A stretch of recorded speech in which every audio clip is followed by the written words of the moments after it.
Yo, yo, yo. I need to know if we are live. That is all I need to know. I'm gonna do a quick, I'm gonna add a chat box over here. I'm gonna add a chat box and see how it looks. I have no idea. Uh, Let me try this. I just out of nowhere decided to put a chat box right at the end, right now. We are live. Artist says, look at that. Look at that. It works actually. Hey, nice. Hell yeah. Hell yeah. Now we're supposed to have a big. We are supposed to have a big notification for subscribers. I haven't tried that. It is what it is. Well, you know that we have. There is a like or dislike under this video. Like or dislike that I will encourage you to use. Hit like or dislike and also support. There's a PayPal link pinned above in the YouTube chat box. Please hit me up over there on PayPal. Martin is a good man. Hold on. Gotta put my hoodie. It's fucking cold, and I'm about to move to my laptop in a second. Uh, I Let me check on. Hold on. Let me go to the laptop and kick off the festivities from there. I'm gonna undeafen here, and Brian is already here. He can entertain us in the meanwhile. Brian is here. Brian, I'm gonna go switch on the laptop and um check on the laptop and begin the festivities from there. But you are live. You will be heard if you speak. For everybody else, say hello to each other. Give me 30 seconds while I click in and log into the Discord. Here we go! Boom.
Sorry, everyone. I gotta log in from a different account. I gotta log in from a different account in my other device. I had it all on flip flop too. So if anybody speaks, well, let it be silence for a minute. I gotta figure out what my other login is. Boom! I'll be back.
Yeah, total success.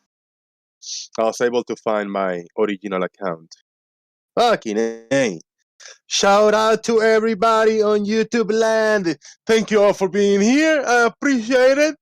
And it's the eve of Christmas Eve today.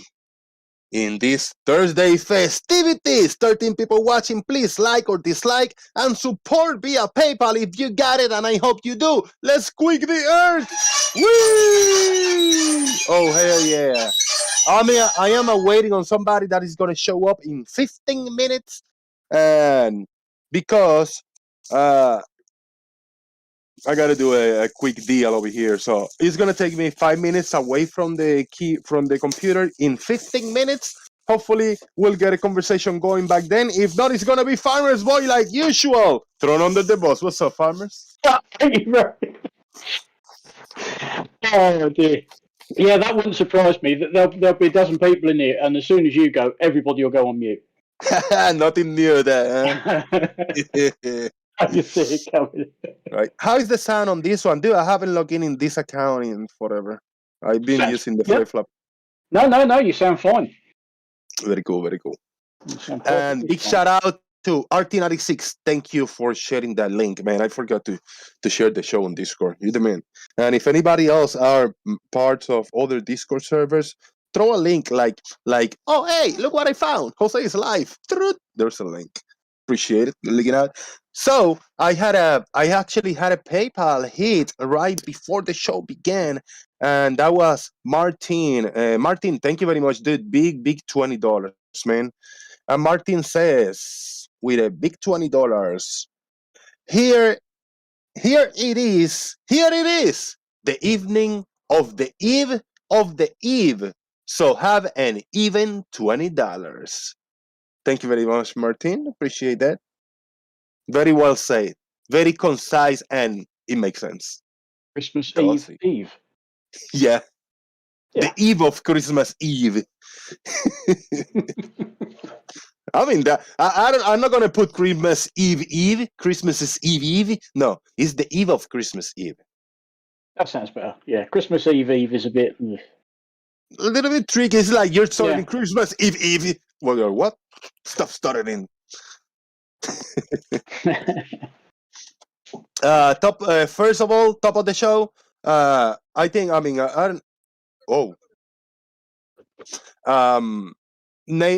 Nathan put a video earlier. He didn't have a show earlier. For some reason, I'm giving a shout out to. He have a personal issue. Somebody got sick, and hopefully everything get better.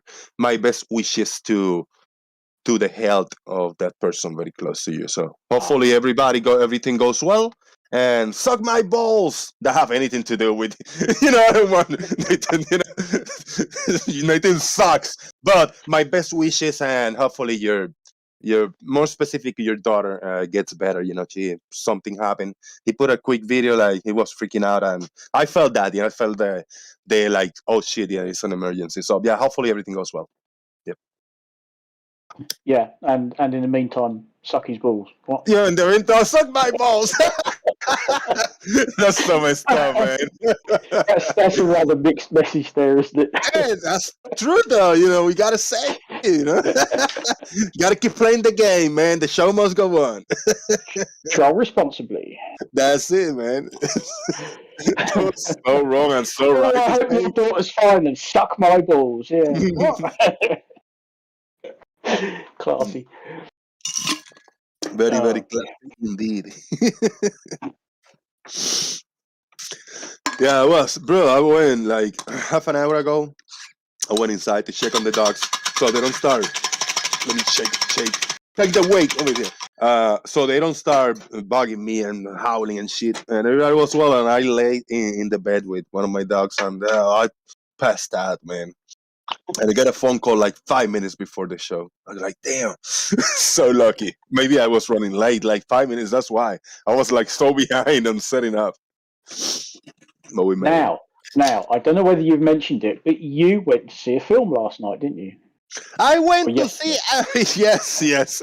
I went to the movie theater And my experience, I walked in and I was running late, like 10 minutes to the scheduled time. But when I walked in, there were still the movie trailers playing. Oh yeah, I saw it here like that. I said, all right, all good. And I actually was able to get me a small popcorn and a small soda, even though they were overpriced. I had to get it to keep it's got to be done, myself. hasn't it? Yeah, I was tired, man. So I sat down and movie started and it was a good and well 1 hour about 1 hour into the movie and my eyes start getting tired. My pupils. And I grabbed the popcorn again and kept snacking and snacking. I didn't even hear them crunch again. And and I don't know, all of a sudden like, whoa.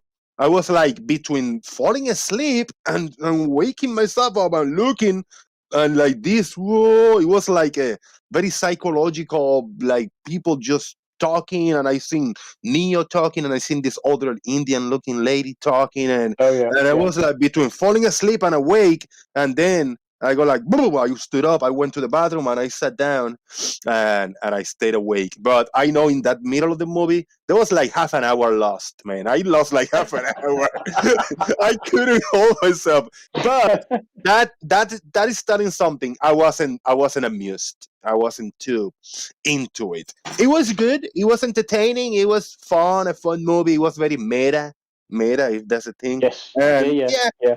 it was all right. I recommend it for people to see it, but I don't know. I don't know if I'm gonna see it again. Personally, I mean, I've only watched it in the last day or two, and I don't know when I'll bother watching it again. It was an interesting film, but I watched it and thought, why? yeah, yeah. You know, it's sort of, well, I suppose There was an it idea. isn't a Yeah, sequel. uh, There's an idea there, but it's like, yeah. It wasn't. really? I don't know. It wasn't. It wasn't shown to us. The vision. I didn't see the vision of the movie. I didn't see it. I know there was a vision. There was a good idea. There was kind of a like, oh, you know what? We might be going somewhere, and I don't know. It was wavy. It was very, very up and down, up and down. Yeah, was it Yeah, just sort of trying to cash in on the whole Matrix thing, and can we just squeeze a bit more money out of it? I don't know. It's an yeah. entertaining flick, but uh, not a patch on the first one, I'm afraid. Yeah, no. Yeah, the first one kick ass. The second one was really good, and I actually enjoyed the second and the third one. I enjoyed the whole thing as a trilogy. The first one, obviously, it works just on its own as Yes. a standalone movie, and it's a good wrap up. But if you want to see the whole trilogy, it works as a trilogy. Now, yeah, is less better than the first one, but it's an okay movie. It's coherent, 1, 2, and 3. But this one, sure, it's so way out there. It's so different. Yeah. Yeah, because But I started watching and thought, oh God, don't tell me they're just sort of remaking the first film again. Yeah, we're seeing a lot of this at the moment. Instead of new original stuff, they're just going back and rehashing something again. And sometimes they are just an identical remake. And I thought, are we going this way? And that's not what happens. But you start thinking, really, is this the way it's going? Are we just going to rehash the first film again? right. And certainly, the first 10 minutes, you think, oh, come on. But yeah, it was entertaining, but I don't know. Were they just trying to wring a bit more money out of the whole Matrix thing? I don't know. Yeah, Mm. it is what it is, man. Well, yeah. They try, but there's no originality in movies. I mean, there's not much original movies around, and there's some really good original movies, but they come very, very far in between others. Having said that, there is one remake I'm looking forward to that's coming out in 2022. They Yeah, are but apparently remaking the classic horror film Hellraiser. oh hell yeah, man, that's one of Now, my favorites when I was a and kid. apparently it's an actress. There's a female I haven't heard of, and she's going to be playing Pinhead. Really? And from the couple of photos I've seen, that looks quite interesting. So I mean, because yeah, the original film, it's a classic. It's based on Oh a yeah, Clive Barker novel. I love Clive Barker horror saw stories. it at least 100 times, man. Yeah, The but first and the second, the first and the second, I saw him multiple times. I love the first two. I particularly love the second one when they actually go to hell, and Dr. Chenard, gets turned. He goes and he gets turned into a Cenobite and all that. I love all that, but I think the first one is starting to look a little bit aged. Right. Because interestingly, I saw that Mr. Sensible on his new channel, him and his wife watched that the other week. I thought, oh yeah, that's a classic. But you watch it now, and you think, yeah, that's starting to show its age a bit. So if they're remaking it and it's sticking true to the Clive Barker source material and the graphic novels and everything else they did, that could be quite juicy. That could be quite good. Oh yeah, it could be. It should be demonic and bloody and like hair. It will give you the this hair standing in the back of your neck. It's a good horror movie. Although I don't generally like all these things being remade, that could be good, because having said that, of course, we've now had the first part of June. Now, I loved the classic one with Carl McLaughlin, or whatever his name is, and Sting, and all the rest of it. I saw that when it came out in the cinema, and at the time, it was the most expensive movie ever made. Right. I loved it, and now they've got this new one, which of course is just part one, which visually is incredible. Because they've tried to do June several times, and I think they did a series of it, and it was shite. I was very disappointed with a remake that I watched, The Evil Dead, which I was not looking for the remake of Evil Dead. That's right. Yes, but they did it. The first one, didn't they? Yeah, they did. I watched it. It's not that I hated it, but it wasn't the same. I just didn't enjoy it as much because the original, the dude, the Bruce Campbell, he is the movie, in the main part of the movie. Without him, the three films, as Ash. Yeah, that's him. Yeah, he's him. Particularly Evil Dead 2, I think, is superb. When he cuts his hand off and chases it around the house. So silly, beautiful, beautifully silly. Yeah, exactly. Yes, and of course the first one was done on the real budget. The first Evil Dead film. The first one, but still, I mean, for today, if everything is quiet and I watch it, it still freaks me out. It scares me, the first one, because it's a scary movie. It's like a real, like possessed and demons movie and shit like that. Horrible, man. and Steve's got it spot on. Groovy. Ash is just. But the first one, of course, was also classified as one. It was one of the films that was banned. It was certainly initially banned over here because there's a scene where one of the girls goes running off into the woods. Yeah, she got raped, and gets raped by the woods because they're under demonic possession. And that made it what was termed over here a video nasty, and it got banned for quite some time. Wow. In fact, years, I think, you couldn't go out and hire it because it was on the banned list because of the scene. Yeah. There was a whole thing in the 80s of these sort of video nasties, as they called, and they were banning all sorts of films. I mean, The Exorcist got banned for a long time. Of course, these days now you then went in the exact opposite, and they had director's cuts, so they were taking a film and putting back everything that had been cut for the censor, and they go, no, put everything back in. Boom. Right. Indeed. No BBC links. No. No, not BBC. Mr. Mavitt, you there? What's up, man? I see you there. Being quiet. No, I'm not here, mate. No. Okay. That's what I thought. I see the part got fitted. Yeah. Cool. I asked Farmer's Boy yesterday how was meeting you in person. You did kind of a personal thing. And he said it was cool. It was just a quick kind of, just finishing up a little situation that you guys had, a little favor, little personal, no favor, a little personal business that you were wrapping up. You were wrapping up a little piece of business, and you guys sorted out, and that's it. You went your way, and it was cool. Well, exactly. How do you say went, Farmers? Brian.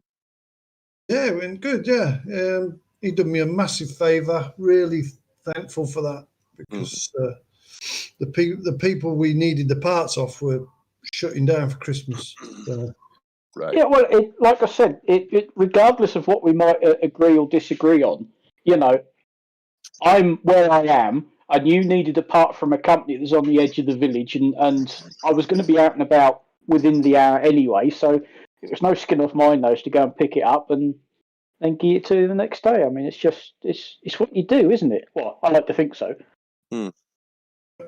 Thanks for that. No, no worries. I mean, it would have been churlish of me to say no, fuck off. It's like, yeah, of course I can, mate. It's what you do. Yeah. You The know? same now, Brian. It's literally up the bloody road from me, you know. The same question that I asked farmers yesterday, Brian. I say we have seen Brian's picture in camera. We have seen him on camera flying his drone. The way he speaks, is it everything that Farmer's Boy expected when he see you in person? He said, "Yeah, pretty much 100%." For Farmer's Boy, it's slightly different because Farmer's Boy has been on camera a handful of times. I seen him on Piper Rat channel. Yep. He might be on camera. He might have been in camera here one or twice before. But how did he look when you found him? Was it exactly how you expected a Farmer's Boy to look, Brian? No, No. he was taller than he sounds. Oh shit! That's funny. I'm only 5'10". Yeah. I'm not exactly a lanky streak of piss. No, but first impression, I bet he was a young looking guy, right? Farmer's Boy is not old, right? Well, it depends what you call old. It depends. It does. I'm older than you, Jose. It's relative. It's relative, right? Yes. I don't know, probably in his late 40s, early 50s. There you go. Yeah. Damn. Just a youngster, really. Yeah. Well, I'm only 51. There you go. Weren't far off.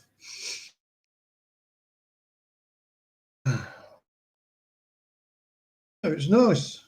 It was a shame we were a bit rushed because we've got a heck of a lot to do. But Yeah. Well, I mean, I'm sure our paths will cross again. I mean, you say you're down here all the time, and at some point next year, at some point we'll do that bloody Guys, test. it's that time. I gotta leave the stream for 5 or 10 minutes.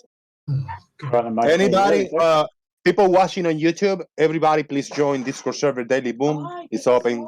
Let's do it. Yeah, come on in, please. Otherwise, it's me and Brian. there's two of us. I don't know where everybody else is these days. We used to get a fair crowd, but Can't fathom that. and I'm sure they're all well. I mean, they're all on bloody Discord, so they're all familiar with Jose's new channel. Well, I've just put the link into Gems and nobody has answered. Nobody's come in from it, I don't think. Yeah, I don't know. What crowd have you got over there at the moment? Yeah, the usual. Yeah, I don't know. Have you heard this guy? I forget his name now. Hey. Concaved Earth. He's pushing the concaved Earth. Oh, What's his can't name? think. I know the one you mean. I can't think of his bloody name. He's been quite active in there today, hasn't he? Oh God, that takes some wrapping your head round. Jeremy was going on about math he doesn't understand, so absolutely nothing new. Well, yeah, there you go.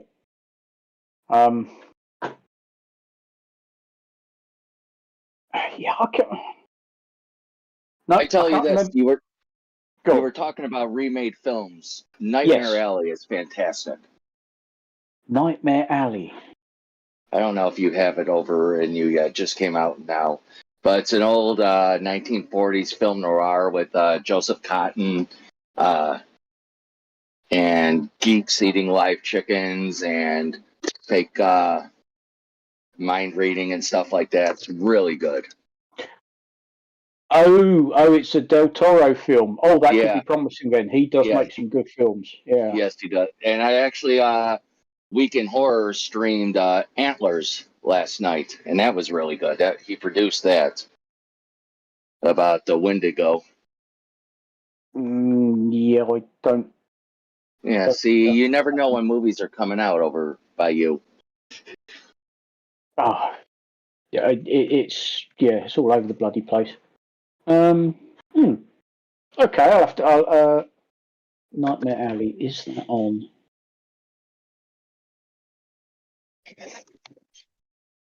Might be one of the favourite if I can find it.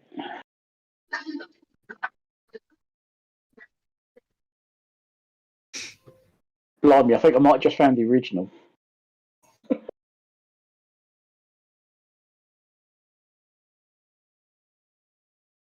Oh, it's got quite a cast then.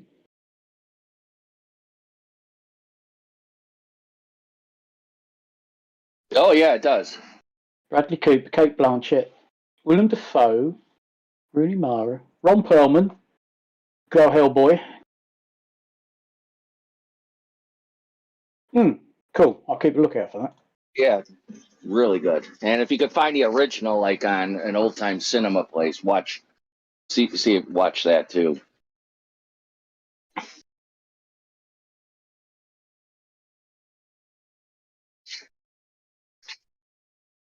Cool. Yeah, but like I was saying with Jose, there's so many films and classic films get remade, and you think, what did you do that for? You're just trying to make a quick buck, you know. I mean, blimey, I think I was going back a few years now, but they remade Psycho, and it's like you're remaking a Hitchcock film. I mean, that's sacrilege. Yeah, that was the shot for shot one, though. I mean, that was at least doing something different. I mean, Yeah. I still don't like Vince Vaughn, so that one still didn't sit well with me. Has there ever been any sort of remakes or sequels better than the original? Remakes. Oh, right. Okay. One remake that I think was infinitely better than the original would be the John Carpenter classic, The Thing. Yes. If you watch the original black and white bloke in a suit, I can't remember, was it The Thing from Outer Space or whatever? It's basically a remake of. I mean, that really does show its age, because that was a 50s to 60s black and white film, and it's quite obviously a bloke in a suit running around and all the rest of it. The idea was there, but they couldn't do it. And then, of course, John Carpenter came along with some of, and I still say some of the special effects, because it's all practical special effects. There's no there's no CGI, because CGI was crap back then. I mean, we're talking early 80s. The practical effects, I think, are still to this day amazing. So I would say that is definitely one of the best remakes I've ever seen. What do you think about the Italian Job too? Whatever. Oh, that was a piece of crap. Excuse me. Yeah. Obviously the original is best. And a lot of the old Michael Caine films. Because I was flicking through. I was having a look to see what was on last night, and it was Get Carter. I thought, oh, is that the original? Oh, bollocks, no. It's the remake, which I think is Sly Stallone, and it's shit. Yeah, and it's like, why did you do this? How could you remake the Italian Job? That's an and they didn't even put the song in the movie. Of course, yeah. That was awful. I mean, you watch the original, and it's cheesy, and it's corny, and it's poor old Benny Hill is in there, but it is just an absolute classic film. I think things like that should just leave it alone. There must be so much new material that they could take a risk on, and I think that might be half the problem. They don't like taking risks. They'd rather, that's a classic, we can remake that. I don't get it myself. I only said blow the bloody doors off. Off. Yeah. Hang on, lads, I've got an idea. And of course, you never find out what it is. Yeah. Which is also a nice touch in films when they don't explain everything, or they don't, they finish it on a cliffhanger, literally a cliffhanger. Yeah. Hang on, lads, I've got an idea. What? And there's been so many people who sort of suggested what it could have been, because you don't know. Yeah. Yeah, but no, mainly remakes are, I think, just studios don't want to take too much of a risk on something brand new. Yeah, we can spend 50 million and make 75 or 100 million out of it. Fine, they've made some money. and just left people going, "What did you do that for?" You know, it's shit compared to the original. Yeah. I didn't But- like the original. But sequels are a different thing, because look at Alien and then look at Aliens. You know, look at the sequel. The first one is, you know, it's a suspense. You don't, everything's hinted at. You don't really get to see much of the alien. And of course, it's got a powerful female star, Ripley. You know, Sigourney Weaver, brilliant in it. And then you get Aliens, which is a complete opposite. It's a gung ho. It's action. It's Marines kicking ass. It's blah, blah, blah, blah, and yet it's still got Ripley at the end being the strong female lead who comes through and saves the day for. Yeah, but then there's also bleeding sequels dry, like Aliens did with 3 and 4. Yeah, the third Aliens film, I actually liked it. It's a good film, but I can see why it didn't do very well. And then Alien Resurrection, again, I liked it, but I like Sigourney Weaver and I like the character Ripley, and it had its moments. But I just wish they could make a good Alien versus Predator. They've all sucked. the source material has always been there for years. If you look at the sort of the graphic novels and whatever that were done, there was some bloody good stuff there, and they pinched little bits of it for the first Aliens versus Predator. But again, I don't think I think they just played it safe, and didn't take enough risks with it. I don't know. When they said Aliens versus Predator, I thought, this will be good, because I had read some of the graphic novels that they'd done years ago. I think it was Dark Horse Comics or something. Oh, that's some good stuff there. Yeah, they should be able to do that. Watched the film and thought, well, it was okay, but was that the best they could come up with? You know. Yeah, they almost get too cutesy with like the Easter eggs and stuff. Yeah. And yes, they've tried to reboot the whole thing. I mean, the original Predator film with Schwarzenegger was an absolute classic. Predator 2 with Danny Glover, I quite enjoyed moving it from the jungles to the city. I loved that. And then they've tried sort of rebooting it. And yeah, okay, you're right. Predator's really the only good one. Predator 2 was okay, but yeah, after that it all went downhill rapidly, really. So no doubt in 5 years' time there'll be another Predator film. View on the Star Wars. They just gone down. I like every single one. I'm not entirely sure Disney has done it as much good as they could have done. Having said that, George Lucas was never a brilliant script writer. And I think, for me, Empire Strikes Back is still the best Star Wars film ever made. That's number 2. I like Rogue One that much better. Yep.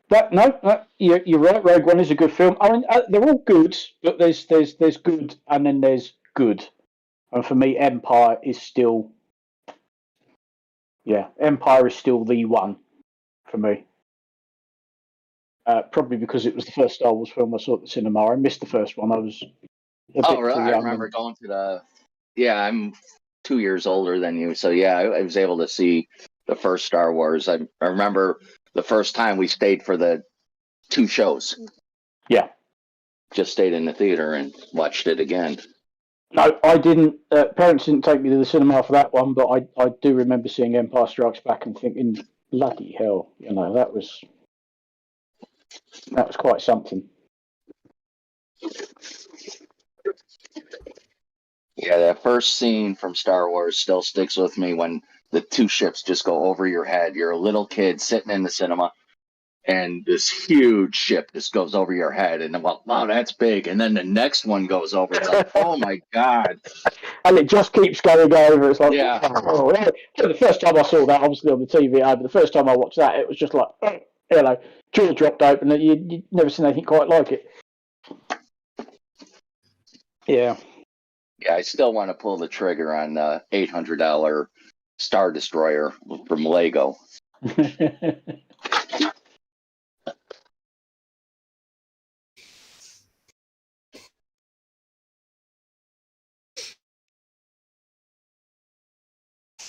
What are the Yeah. memorable films then, do you think?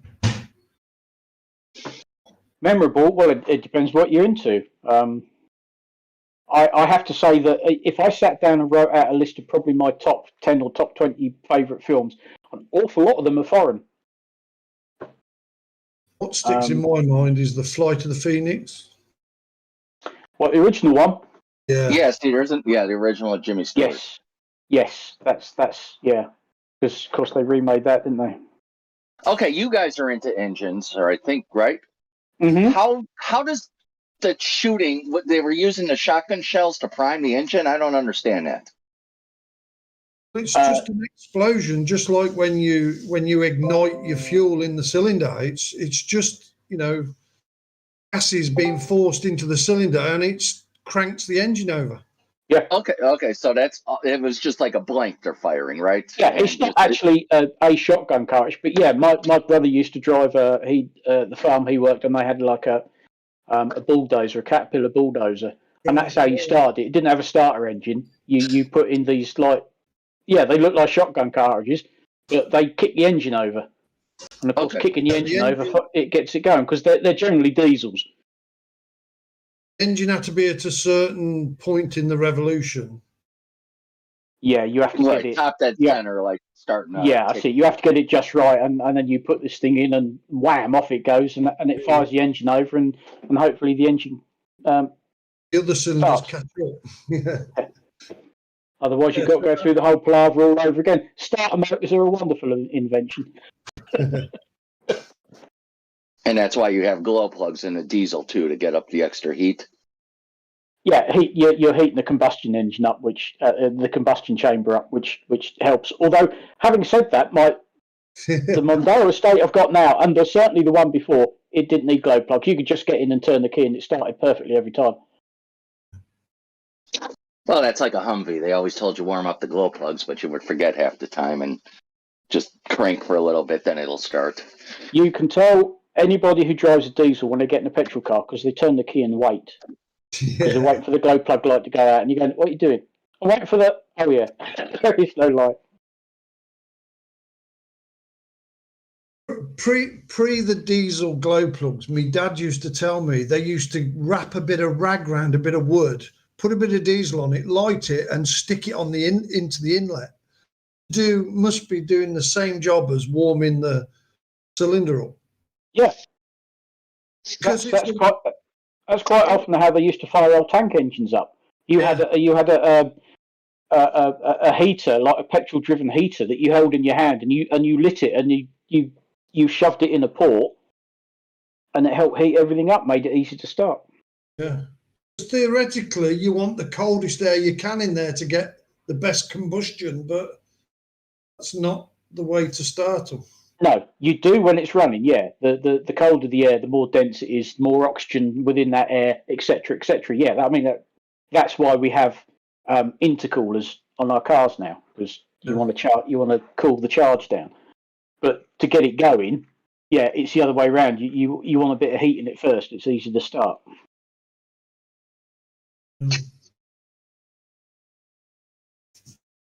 Not entirely sure my car's got glow plugs now. I'm sure it hasn't got a glow plug light. I don't know. Like you say, these new multi-point, single rail multi-point injectors, and probably don't even need it nowadays. No.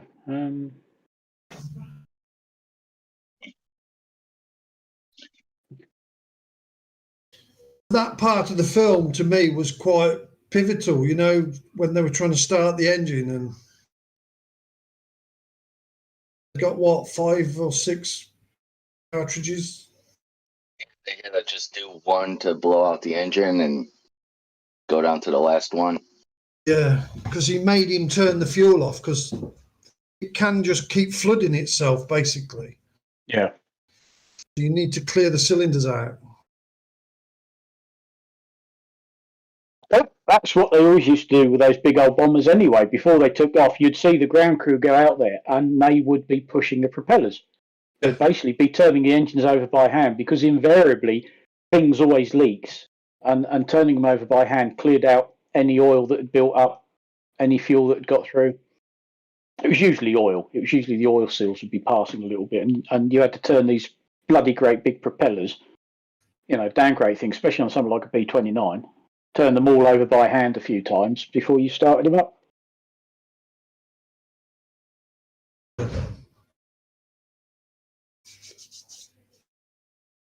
They've remade that film now, so I haven't seen the remake. It's awful. Dennis Quaid, right? Is that who's? Yeah, I was just looking it up. That ring, yeah. 2004 they remade Dennis Quaid, and some other Herberts I've never heard of. I don't think I've watched the remake. You haven't watched it? Not the remake, no. I don't think I have. I remember the good films, and I tend not to remember the bad ones until it comes up on telly. You think, I'll just give this a look. And 5 minutes in, you think, oh shit, I've watched this. It's crap. Yeah, like I saw a remake of Sahara with Jim Belushi. Oh yes, the old Humphrey Bogart one. Basically, it's Beau Jest, but they're faking that they have all the water surrounded by the German soldiers. Not the one and only film adaptation of a Clive Cussler novel, Sahara. No. With Matthew McConaughey in it. That upset the author an awful lot. The other one that sticks in my mind, funnily enough, is another plane crash in the desert.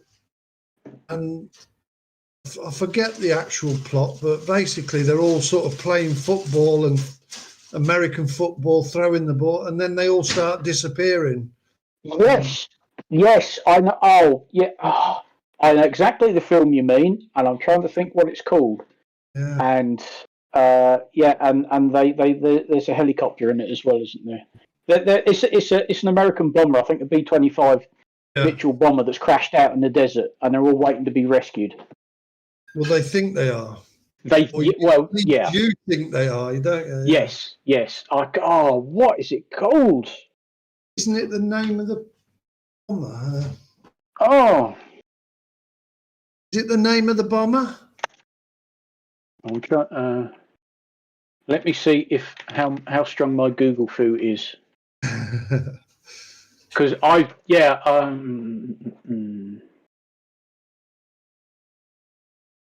don't want to ruin it for anybody, I suppose. Here we go. I believe you'll find it is called Soul Survivor. I think that's what I'm coming up with at the moment. That don't ring a bell. Boom. Oh, you're back then. There you go. Soul Survivor, a made-for-TV movie in 1970, loosely based on the discovery of the B-24 Liberator bomber, the Lady Be Good, that was found in the Libyan desert.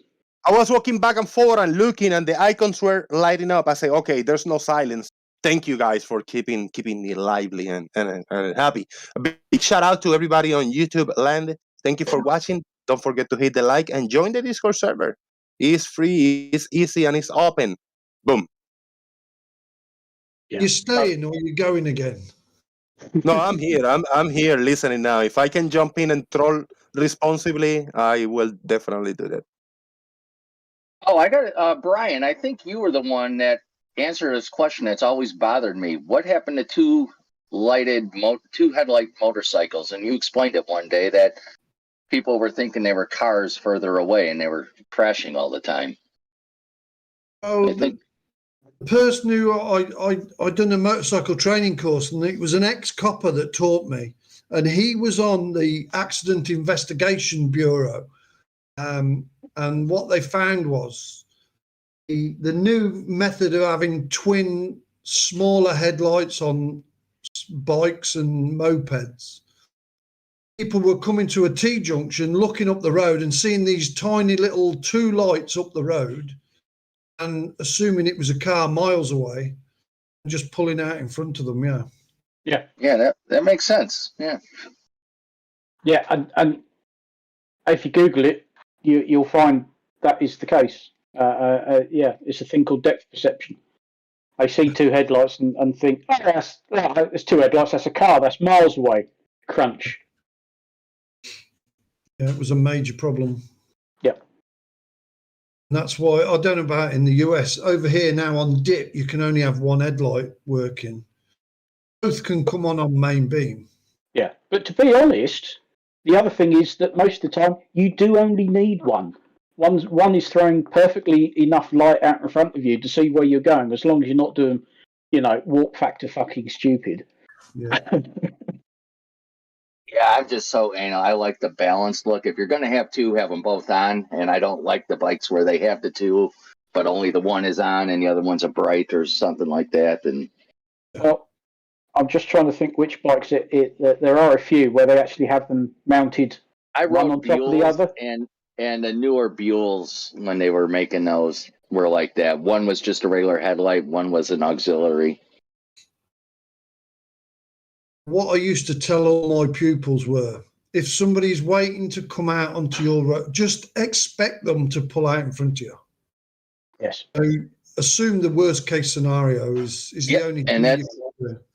That's what ruined motorcycling for me once I had a kid, always expecting the worst case scenario, and my daughter pushing me in a wheelchair. Nope, I'll just give up biking for a while. I maybe it's because of where I live, but I do find around here motorists do seem to be fairly well switched on with regards to motorbikes. What if I got a bicycle? What if I got a Walmart bicycle? Is that? People still look down at cyclists, I'm afraid. I have an electric bicycle, and that's fun as hell. I want it. Can you mail it to me? If you order one yourself, it will come FedEx. But actually, for Florida, an electric bike for you would be perfect. You get about awesome. Yeah, man. You'd get about 50 miles of a charge on it, and that'll be excellent. Yeah, and you don't get all sweaty because the bike is doing more work. That's what I like about it. No license required. It's electric, it's the gas. Right, and you're going 20 miles an hour, which is a good clip for side streets and stuff, and you really don't have to follow the rules of the road. Indeed. And you don't need to title it or carry insurance. Yeah, I think people get just riding faster in an actual bicycle on the roads. Because I was going to get a Vespa or something, and I'm like, well, I got to carry a title on it. I got to get insurance. I got to register it every year. I'm like, for $1,500, I'll get an electric bike, and that's perfect.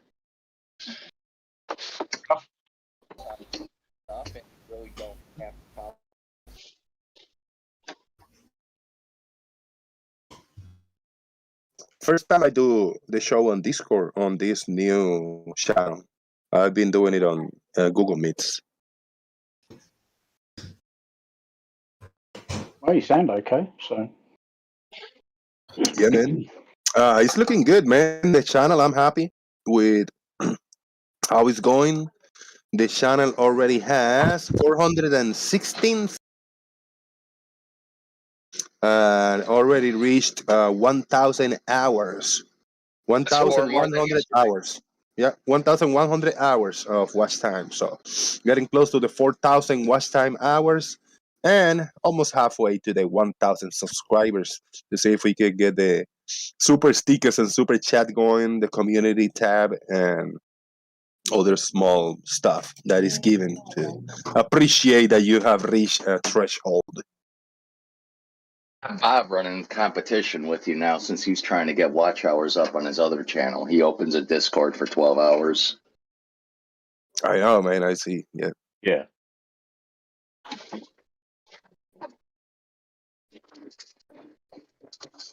Martin Newsom. Hello, you are new. Hi, Jose. Don't get to see you live often. Normally driving the roads of the UK. I'm in 44-ton truck. Hey, Martin. Another Brit. Yay. The British, the reason most of the world celebrates Independence Days. Yeah. You're welcome. Half the time we see that as a good escape. Now, Tweet says, I'll trade a few cookies for a few chocolates. I'm still confused. So you got the cookies or do you got the chocolates? Because I got both. Yeah. If you look at her previous message, I've eaten 5 people's share of cookies over the last 10 days, and I'm not planning on stopping. All right. Heard that. I hate Binging this on time of cookies. year. Yeah, I take the dogs out. I reward them with a cookie, and I reward myself with 2 or 3 cookies each time, and that's horrible. Yes. Martin Newsom said, my biggest wish for bikers in the UK is, please keep both hands on the handlebars. Too easy to lose control with one hand of the bars. Indeed, very, very good advice. Yeah, I mean, because considering that you basically need both hands on the handlebars to operate it properly anyway. But I've seen those people chilling, they do TikTok videos and they do like, yeah, they just get the hands off the wheel, both hands off. Even doing a wheelie and shit, you know? I had to do a slow speed motorcycle course where they were teaching you more to steer the bike with your legs and lean, where we had to go through these tight turns using we had to do it cross-handed, our left hand controlling the throttle and getting through that way. And I did it. Using your left hand on the throttle. Yeah, you had to do it cross-armed. I was going to say, because the throttle, everything to do with gear changes on the left, everything to do with speed is on the right. Yeah. Yep, RT96 says the best. Sorry, okay. Other old American vehicles. Do you bike, okay? Do you even bike, bro? Oh, yes. My instructor actually did something similar. He didn't do it cross-hand, but to show off to us when we were trying to practice U-turns in the streets. That was what they did, you know, one hand, one foot. And they were on bigger, heavier bikes than us and stuff, you know. Just showing off. Made you feel like a complete twat. Yeah. But I think I posted pictures of my last bikes recently somewhere. I can't remember where, but if there is picture of you in the bike showing your face, don't worry about it. I'll edit it. I'll put a derp face on it, like an emoji face on it. I vaguely remember recently that I posted somewhere. I just can't remember if it was here or Twitter. Yes, you did. Yeah, you did. It might well have been here actually, but yeah, yeah, not so long ago. Yeah, like a couple of weeks ago at the most. Something like that, yeah. But basically, my last bike was an Indian. Indian Springfield.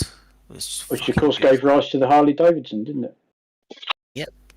And prior to that, an original Indian. It was a modern Indian Springfield. Mm. But what's cool about them is that they've got kind of all the aesthetics of the older bikes, but a bit better, more modern sort of steering geometry, and the handling on them is fucking amazing for a bike that size.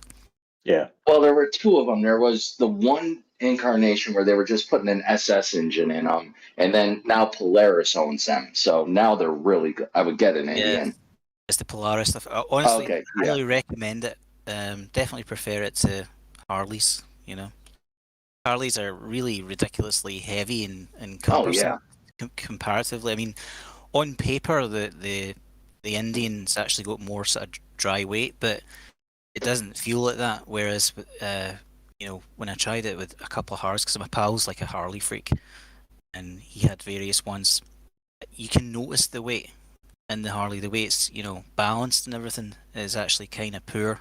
Whereas the Indian, they've put a lot of thought into that, and for a big heavy bike, it's surprisingly maneuverable. And you mean they actually listen to their engineers? Yeah. And I mean, I remember just ages ago when I was first looking at them, that was one of the impressive things about them as well. You know, they put a bit more modern thought into how they built their engines, whereas Harley are still doing things the way they did 100 years ago, which means like one of the kind of factoids that I remember standing out is the amount of oil seals they have to have in a Harley engine. And they all go bad at different times. Yeah, nightmare. So yeah, I mean, I'm not here to sell them, but it was a phenomenal bike, and if you're into that kind, or if you're looking for that style of bike, highly recommend looking at the Indians as opposed to the Harleys. Oh yeah, with Polaris making them, that's a good quality bike, and that's I'm actually thinking maybe if I do, I would go into a Can-Am, one of those 3-wheeled ones. Yeah, my brother had one of them. He really liked it, but I don't think they're that practical over here, to be honest. There you go. I'm going to attempt to share the screen so we can have some like images on screen. And if you want to share any pictures or memes or something, now is the time. Join on the Discord server and throw your links in there. See if we can share them with the audience. Boom. Jose, did I hear you say you were looking for an electric bike? I would like an electric bike, man. That'd be cool. But you're in Florida. You just get a fucking golf cart like the rest of them.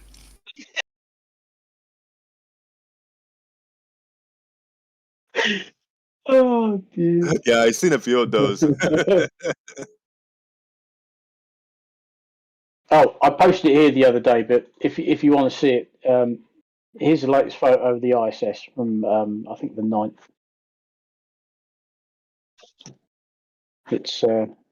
It's even showing some damage.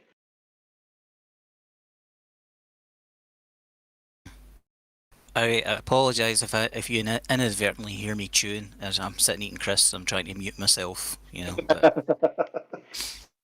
I'm sitting here trying not to make any noise whilst eating the noisiest food substance known to man.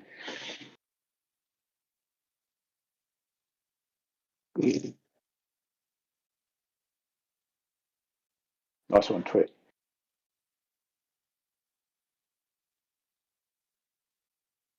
Well, good thing is I don't even make dinner tonight. Takeaway tonight. Yeah. Yeah, I'll start all my cooking tomorrow. I don't say all my cooking. There's only me here, but I'll still make enough to feed a family of 4. Well, generally speaking, I do the cooking, but excuse me, at Christmas, Joanne's got this whole kind of routine. So she gets like a seafood platter from Mark's and all this kind of stuff, and she does all that stuff. So yeah. Good times for me. I just get to sit back and stuff my face.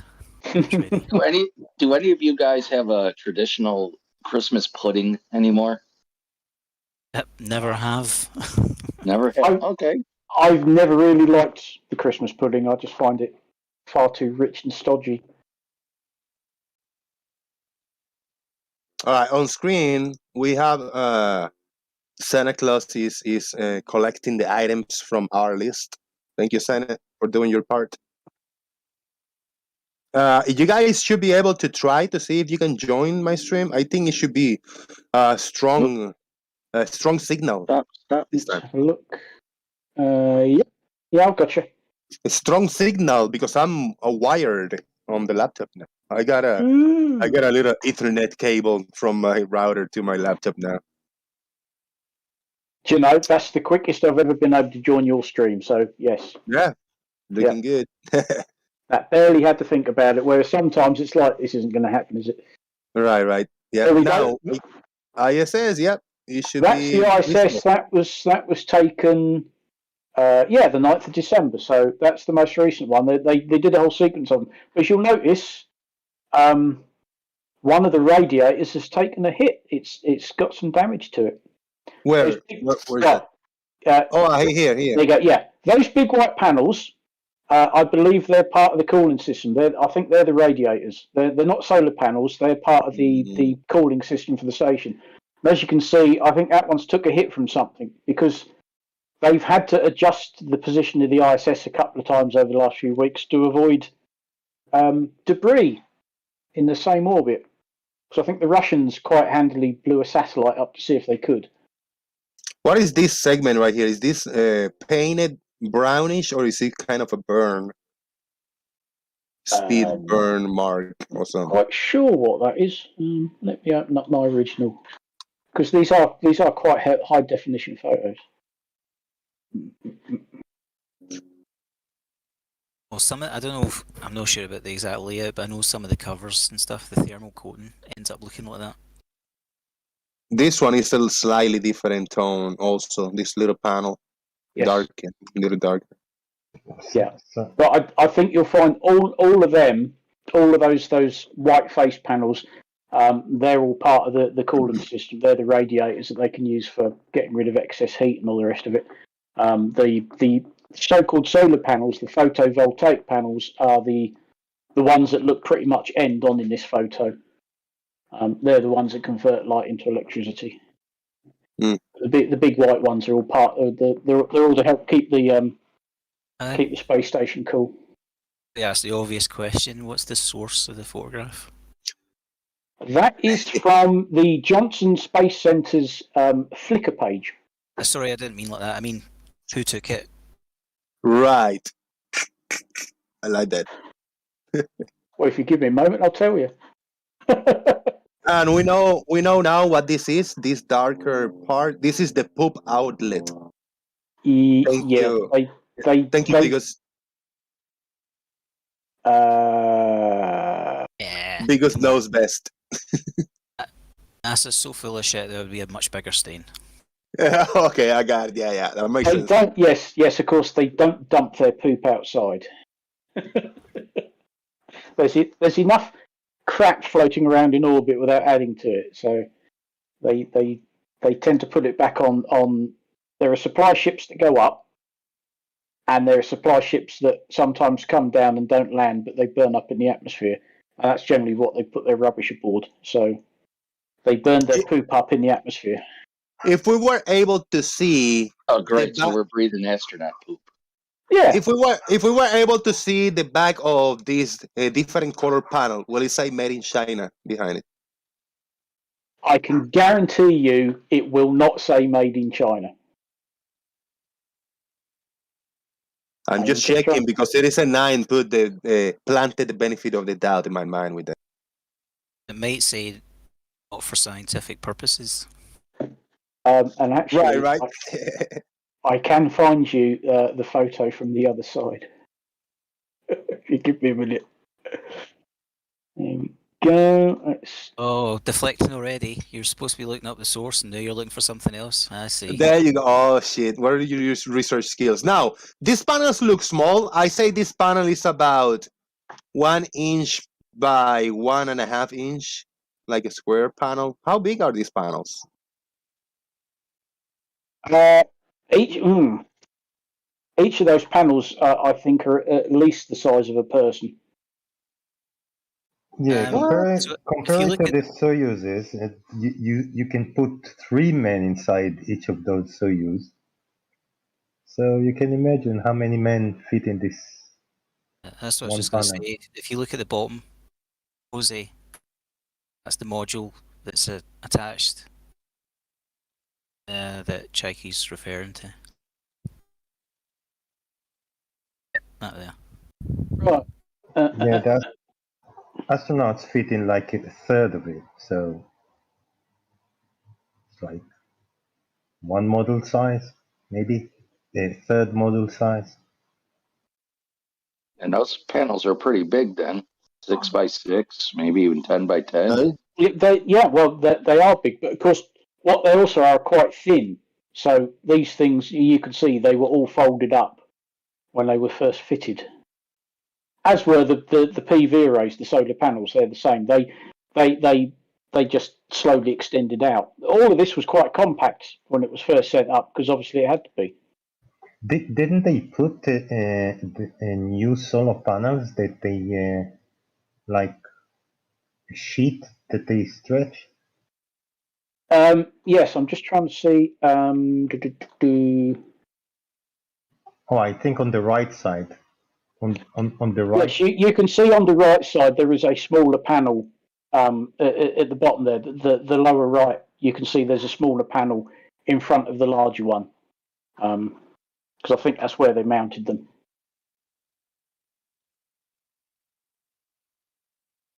Ah, that one shows it better. Shouldn't they all be facing the same way? Well, the so-called solar panels that are gathering sunlight, yes, they do all generally face the same way. The other panels aren't anything to do with sunlight.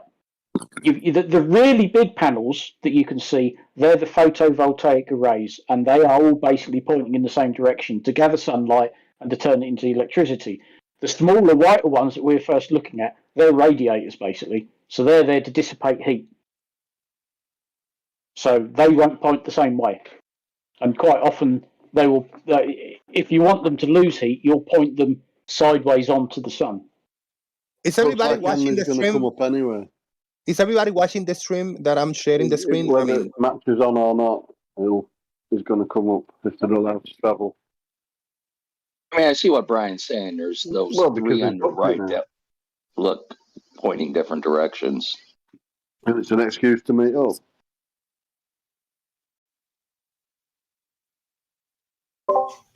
So, yeah, are they heat exchangers? Is that what you'd call them?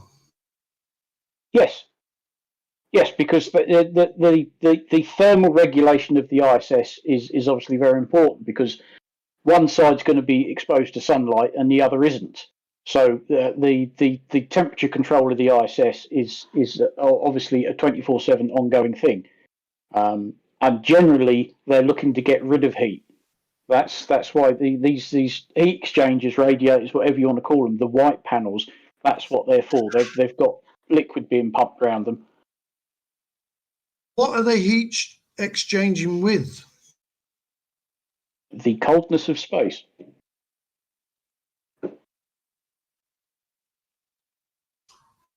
There's no atmosphere, is there? There's very, very little atmosphere. There are molecules of gas up there, and that's one of the reasons why it's cold.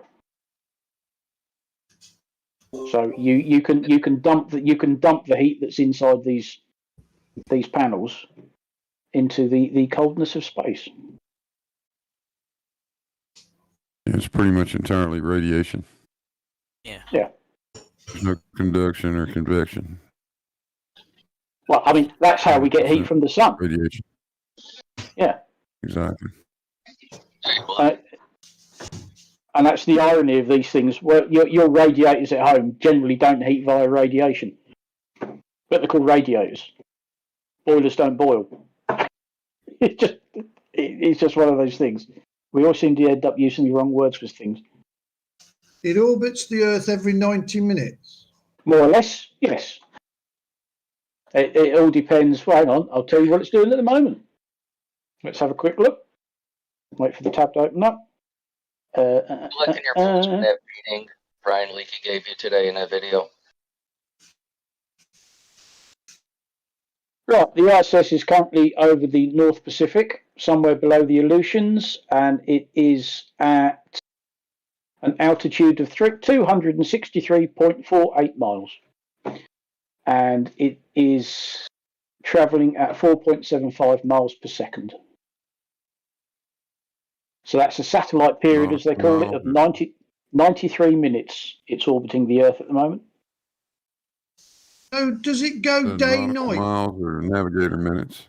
Oh yeah, sorry, navigator minutes. Does it go day and night? Still count as air miles, even though there's no air. 90 minutes. Yes, Brian. It in those 90 minutes, it will go through what we would think was a full day, because it will be in sunlight and then it will be in darkness every time. So when you watch one of these live spacewalks that they do, when they're out there and they are out there for 5, 6, 7 hours sometimes, they are told by mission control when they're going to fall into darkness, and that happens every orbit. So every 90 odd minutes, they will be in either daylight or darkness, and that goes on every hour and a half.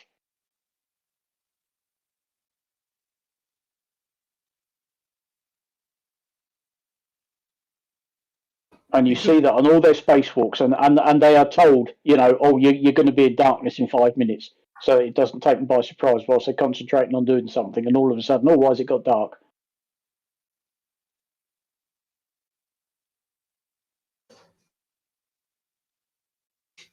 Yeah. Worth it. Totally worth it, farmers.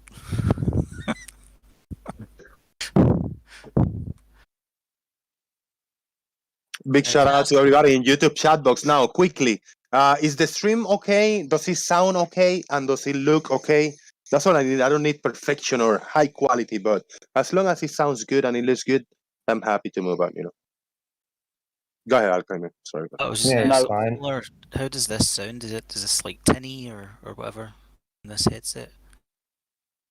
I think you're possibly a little close to the mic.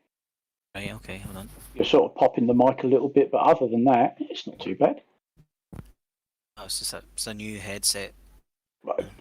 Yeah. I've actually used it for voice chat. Yeah. You get that every time you change your headset, don't you? It's like, what does it actually sound like? I mean, my voice isn't exactly the deepest, but I always hate the way I sound through stuff like this. It's always worse. But I've noticed with some microphones, it's pretty close to what I actually sound like, and then other stuff, when I listen to myself back, I sound like a fucking mouse. You know what I mean? That's And Farmer's Boy, since you changed your microphone, I'm getting feedback from people. It sounds different. It sounds a little like, what did you do with your previous microphone? Did you shoe it like a shoe toy or something? Hold on. I'm using my newer Bluetooth wireless headset. For a Bluetooth, it's not bad. It's not that bad. So, and of course, the mic's just built into one of the headsets. There's no mic on the boom or anything, So it's pretty good for Bluetooth. Exactly, yeah. Because the number of times I've gone to get up out of my chair and nearly bloody strangled myself because I'm still plugged into the PC, So I thought, right, I'm going to treat myself and get some Bluetooth headphones. So, I've heard people say, oh, your mic doesn't sound very good. Well, sorry, I can't do anything with it. It is what it is. That's me. I'm strapped with the headset when I'm here on the laptop on the other side. But I know the sound is okay. It's decent enough on this one. The only problem with Bluetooth is that you can only listen to one thing at a time. I can't mute in here and go and listen to YouTube. It won't let me. That's when you want a proper plug-in set of headphones, then you can. With Bluetooth, it's one thing at a time, and that's it. See, mine were when I was looking up like the 20 best remakes, and they would start playing the video. I was hearing the video and you guys talking through my Bluetooth. If I'm doing everything via YouTube and everything else, fine. If I suddenly go from having YouTube in the background, as soon as I come into something like Google Meets or Discord, that takes over and it mutes everything else. Are you on a phone or a PC? I'm on a PC. That's kind of weird. See, I've just unmuted the YouTube live stream and I can't hear it because Discord overrules everything else on the Bluetooth headset. I don't mind. I'm used to it now, but there are times when I go back to my old headset that's hanging up to one side just in case. Unlike the PC that you open 10 tabs with 10 different videos and you hear them all at the same time in a PC or laptop. I could with ordinary headphones, yes. I don't think I can with the Bluetooth ones. Are you using the Discord app? Yep. I mean, maybe that's just got some way of kind of, monopolising it, but I think it has. I think it's the Discord app that's doing it. I mean, I don't mind. I use the web page. I never use in the Discord web site. I use the Discord app thing on my laptop. Well, I had 3 different devices brick on me after installing the Discord app, and it was the only common theme between each occurrence. So I decided I don't trust the Discord app. So yeah, I found the only problem with Discord is when it wants to do those annoying updates that it does every now and then, I have to turn off my firewall. I think it's firewall and antivirus. You turn that off, let it do the update, and then turn it back on again. Because otherwise it just hangs, and it doesn't do anything. Tell your firewall to let it through. I could do, but to be honest, I'll just quickly disable it, let it do the update, and then turn it back on again. Don't take long. Not on the PC anyway. It's quite a good one. I was going to say an older headset that I used a couple of times on here was a gaming headset that I got for the Xbox, and it uses a Bluetooth receiver, but it works with Windows as well. You can plug it into the PC or the laptop, and mic has a bit of a tinny sound to it, but it worked well. There was never any, because it's an actual boom mic rather than the one built into the headphone. Yeah. The sound off it was fine. I don't know if maybe, I don't know, you don't give a shit because you've just got whatever you got, but it's maybe something to think about if you're looking for them again, is look for something that's going to put that design built into it, something for gaming.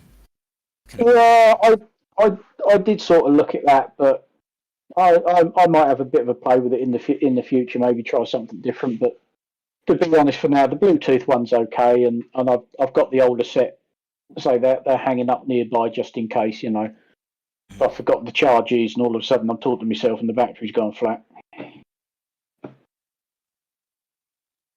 I have a quick thought. Well, RT96 type 33 watching. Hey, RT96, 416 subscribers on my channel, 33 people watching. There's 31 now. Just the same amount as the NASA channel yesterday had. The NASA channel last night had 33 people watching, but NASA only has 9.56 million subscribers. So NASA with 9.56 million subscribers had 33 people watching, exactly the same amount that I have with 416 subscribers. Thank you very much for your support. That's saying a lot, man. What's going on there? Yeah, but have you seen some of the stuff that they put out on that NASA channel? Not surprised people aren't watching it. Boring.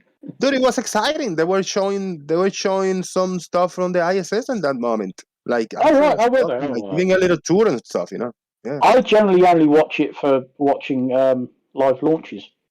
Although, of course, Christmas Day, fingers crossed, is when the James Webb Telescope gets launched. I think it was supposed to be tomorrow, but they've got weather issues, so they've postponed it to Christmas Day. Right. We should get 33 likes now. We got 27 likes, so let's hit it.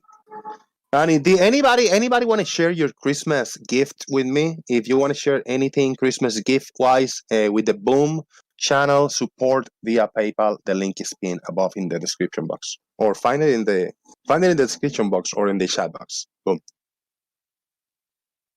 Martin shared with me earlier. He gave me big $20. Hell yeah, man! Shout out to Martin. I'm gonna do, as I say, tomorrow and the day after, I might squeeze through in between, maybe at night time, and I do a quick, maybe half an hour stream, like, hey, what's up, Merry Christmas, or like drunk or something, Depends how much I drink, if I do, and that's it, We might do a little something. I don't drink a lot, but when I do, I drink, Yeah, I try to moderate. I try not to drink, to be honest, because I know my liver's, you can't take it. In this year, one time I drank. It was maybe June or July or somewhere around there. There was a little, festivity in my sisters, and they were grilling and stuff. And I had a bunch of beers and shots and stuff. Then on Thanksgiving, I drank a lot, like mixed bunch of shit. And then now, tomorrow and the day after tomorrow, I might drink on those 2 days. And that's it. I mean, that's the 2021 for me. Yeah. I think Malort is now available in Florida, Jose. You could get some Malort. Oh, I seen a video when people drink it, they say it's not good. A Malort in old style. Have a Chicago handshake. Big shout out to Montana. The ISS is just about to pass over you. There it goes. Forgot I got that tab open.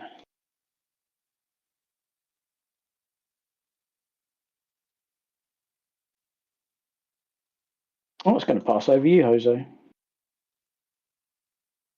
Say what again? The ISS, it's going to pass over you shortly. Shame you aren't going to be able to see it because it's daylight, isn't it? Yeah, it's daylight. He's knocking on some. He's going for it. And there we go. It's cross Montana. Right.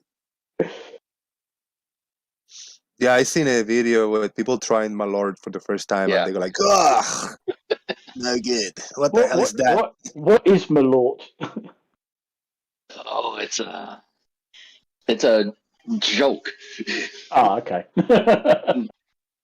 It's a liqueur that many equate to hair and burnt rubber. That sounds lovely. Now, if you could swing your way over to Cork, Ireland, Irish Demon, I sent him a bottle. He could give you some. Oh yes, he came back home, didn't he? Yes, he did. In Ireland. Yes. Oh, it's the Swedish word for wormwood, which is the key ingredient. Oh, I tell you what, I'll pass on that one. Thank you. That really doesn't sound very nice at all. Malort, because tonight is the night you fight your father.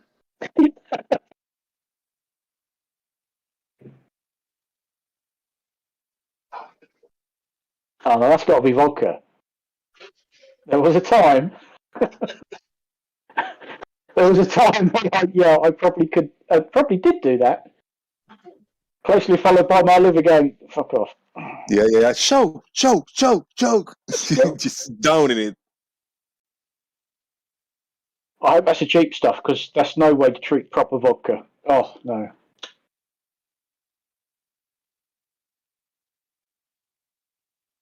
Could never do that to Grey Goose.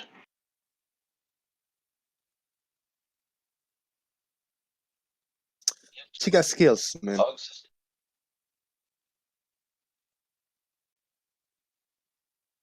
Something to do with the gag reflex.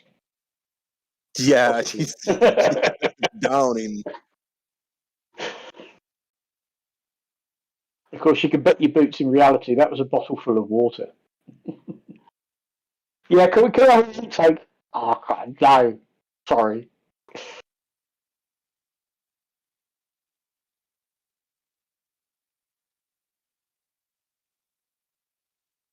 Dude, the sun is out, so bright out here, but it's cold over here in Florida, man. I mean, for me, I feel it cold.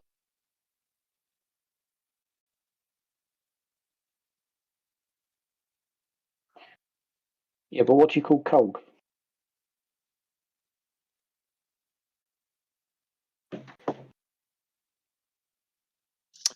All right. We got something over here. We got Brad Wegner came through via PayPal with a Merry Christmas, Jose.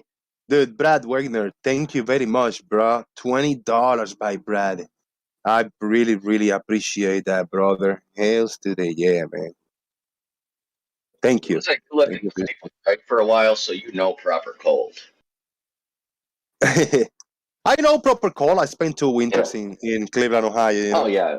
There's no cold like off the Great Lakes cold. No, yeah. That Cleveland, 15 minutes from the Great Lakes, and it was cold. I'll tell you the weather now over here. It can't be. Oh, wait.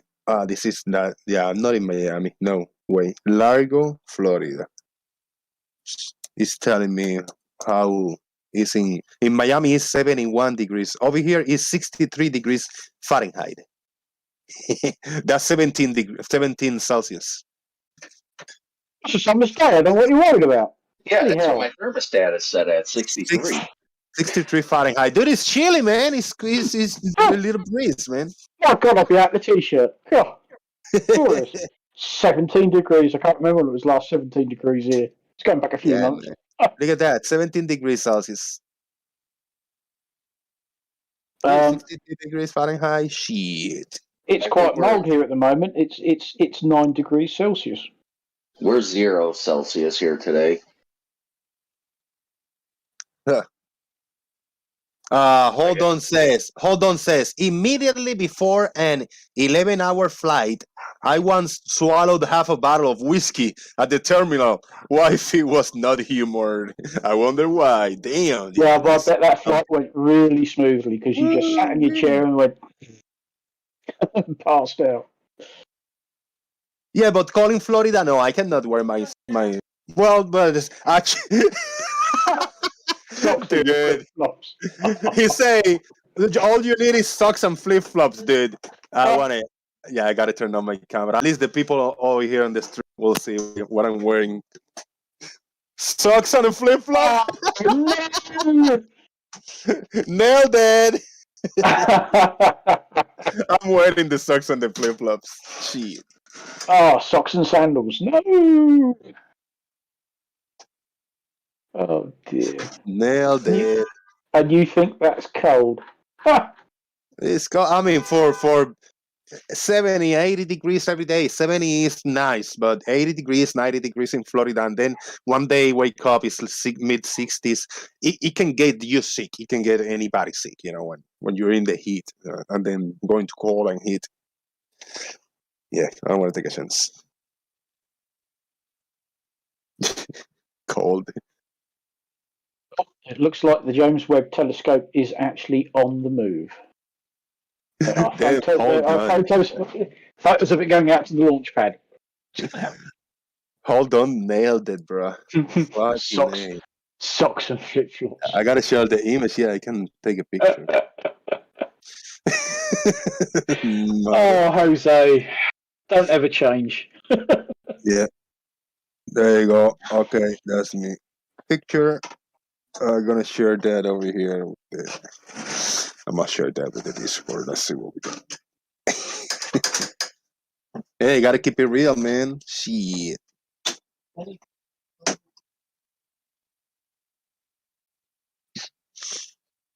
Who is clicking over there? Trying to join stream or something?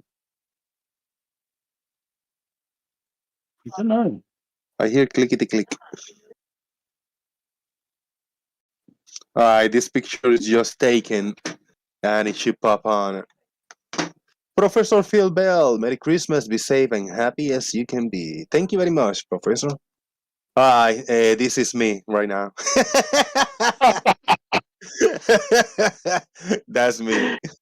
No, even like the toe strap ones. Yeah, I know. Yeah. I got regular socks and I gotta violate in between, in my toes. So I gotta violate so I can put the real flip flops in. Not even shitting, bro. They were just socks and slides. thongs. You wear socks with flip flops. Dude, it's cold. In Florida, you wear flip flops. But when it's cold, you wear socks and then the flip flops. Hold on, cannot believe it. He said it as a joke and it's real. I didn't have time to go running and put my socks. Dude, I got him on. It's real shoes, you weirdo. Hey, man, it is what it is. Just put a pair of boots on. Your feet would be lovely and warm, man. No, just flip flops. Dirty socks. and yes, Citizen 9, the James Webb Telescope is already on its EQ. Yeah. What a weirdo, man. Like I said, mate, don't ever change. We should never mix socks with flip flops or sandals. I know, man. I'm going against the grain here, man. I mean, at least get Birkenstocks and be a complete hippie. Somebody tell me, what are your feet doing there? My flip flops and socks. They cannot believe that I wear flip flops. Are you in Florida wearing sanitary hose just like all the old people?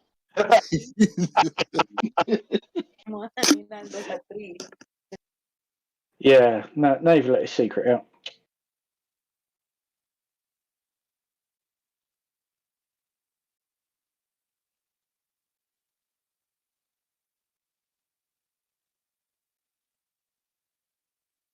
Sorry, I was stepping over here for a second. Let's hope Dale isn't watching the stream. He'll make about 10 videos about your ankles. Oh shit! Really? Right? What does he say about ankles? Look at this big fat ankle, dude. When I look down, dude, I don't know. This got a fisheye lens. Something's wrong with this camera. I don't see me like that. CGI. I don't see me like that. What the hell? Shit. Does Del talk about ankles? What the fuck does he say about? I was referring to Timmy and his ankles. You know Oh yeah. He used to mess around with Tim. Yeah. The fact that was a talking point kind of tells you where their head space is. You know what I mean? Right, like shit.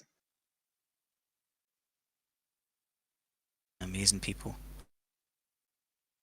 But speaking of Dell, I mean, I say I don't interact with that stuff anymore, but I had left a message on Mr. Sensible's video that he uploaded where he was talking to Dell on his show. And this morning I got a notification that a Deltard had responded to me. Oh yeah. Asking me if I filled a swimming pool up with water, would the water be level? And you're like, oh, for fuck's sake. But and I was kind of skimming through some of the comments, and he's just cut and paste that exact same response to about 20 different people. Oh right. I have answered them. That was several hours ago. I haven't had a response yet. But it's so sad. I mean, it's bad enough you've got somebody like that, the guru, still saying the same shit after 4 or 5 years. The people like that, I mean, not only are they behind with in modern science in general by a couple of thousand years, but they're just so stuck in the past. Yeah. With the garbage that they spew. They're stuck back in 2015 or whatever, saying the same old shit. Well, yeah, but when you think about it, what else are they going to say?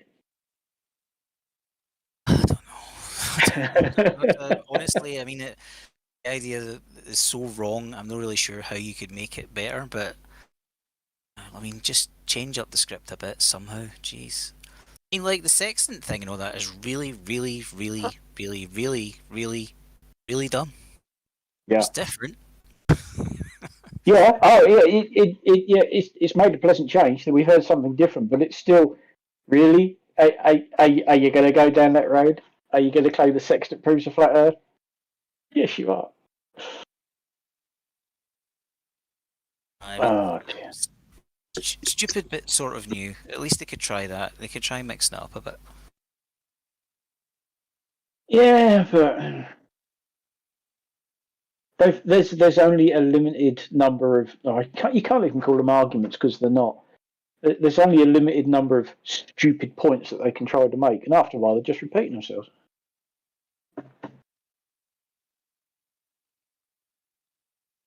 I don't know. Jose, that's the most disturbing thing ever. Are those Dell's feet? Citizen is asking. Twinkle, twinkle, twinkle, twinkle, twinkle. I am a man. I'm telling you that, and that's a fact. Yep. I speak English, and that is a fact because we're speaking English now. Does that make me an Englishman? No. No, I'm a man that speaks English. Englishman? You're not from England. But I am a man that speaks English. You are indeed a man that speaks English, but that doesn't make you an Englishman. Well, I also speak Spanish. Is an Englishman. Nothing again. I also speak Spanish. Does that make me a Spanish man? Are you from Spain? No. No, you're not a Spaniard. Australians speak English, but they're not Englishmen. I think that's Dell measuring the pool for flatness.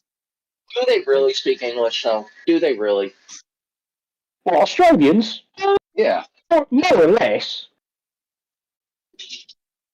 Most of the time, yes. Well, their version of it, anyway.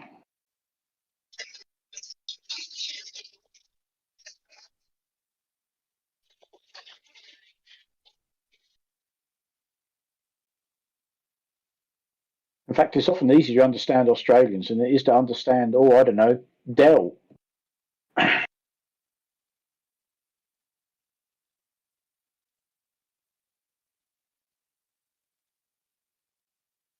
Jomongus is from America. Does that make him awesome?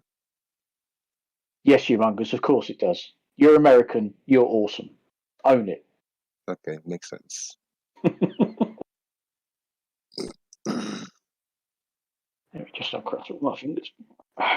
There you go, flicking them fingers, flicking them top. Is the pool level implying flat? Of course.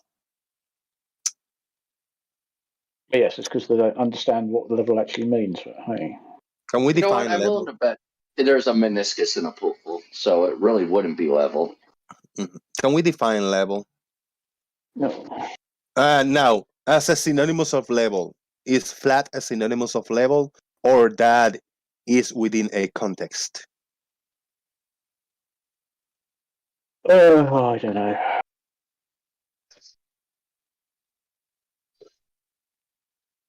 Depends. This level's got so many different meanings. No, let's talk level planetary size, planet size. When we talk about level, talking about the surface of the Earth, can we define that level in a few simple ways? But Big Blue can define that off the top of his head, kind of just maybe a sentence or a statement.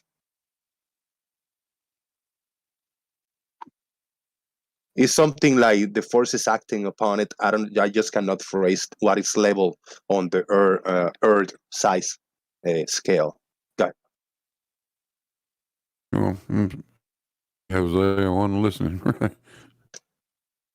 on the Earth scale, on the big scale, can we define level with maybe one sentence? We define a level with one sentence. Yeah. Points of equal gravitational potential.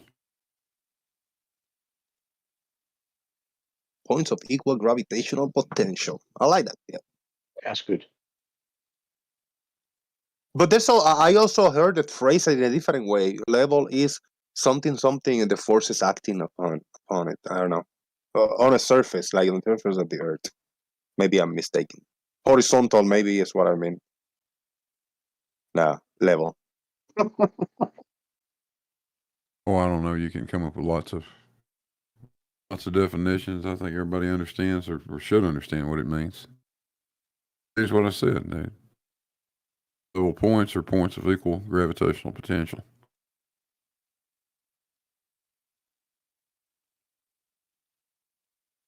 Why is the misunderstanding and just not capturing what level means on the surface of the Earth for flat earthers? Why is it so hard for them to?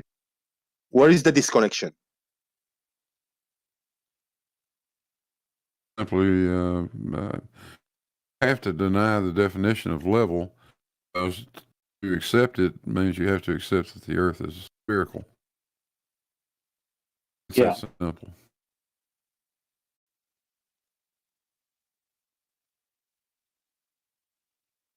That's what happens when you reach the conclusion first, which of course is what flat earthers have done. The first thing they've done is they've concluded that the Earth is flat, and now they have to go through arse about face all the processes that have led them to that conclusion. Well, they've already concluded it's flat, so they've now got to go through everything to make it back up their conclusion that the Earth is flat. Hence the silly arguments and ridiculous claims and level is horizontal and everything else.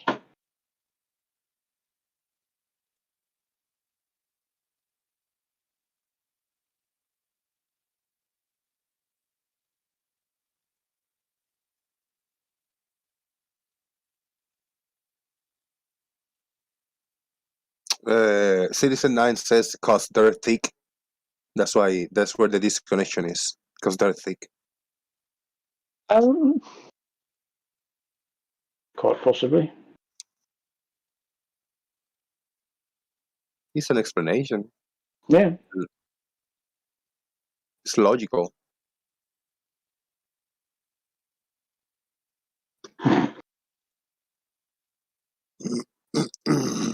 Oh, look, it's a sliding piglet. Isn't that cute? It's the cutest I've seen today. That is cute. Mm. Yeah, give it a year. He's gonna be like 400 pounds, massive hog. Yes, they do grow up rather quickly. I seem to remember.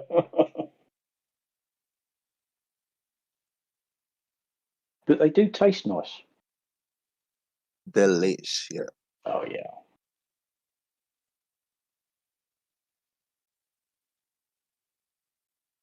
Lois. Go ahead.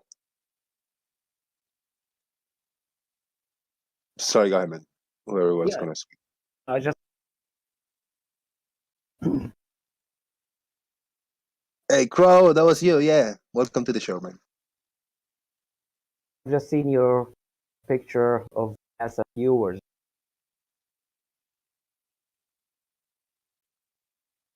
I lost you there, man. You put a picture of the viewing for the stream.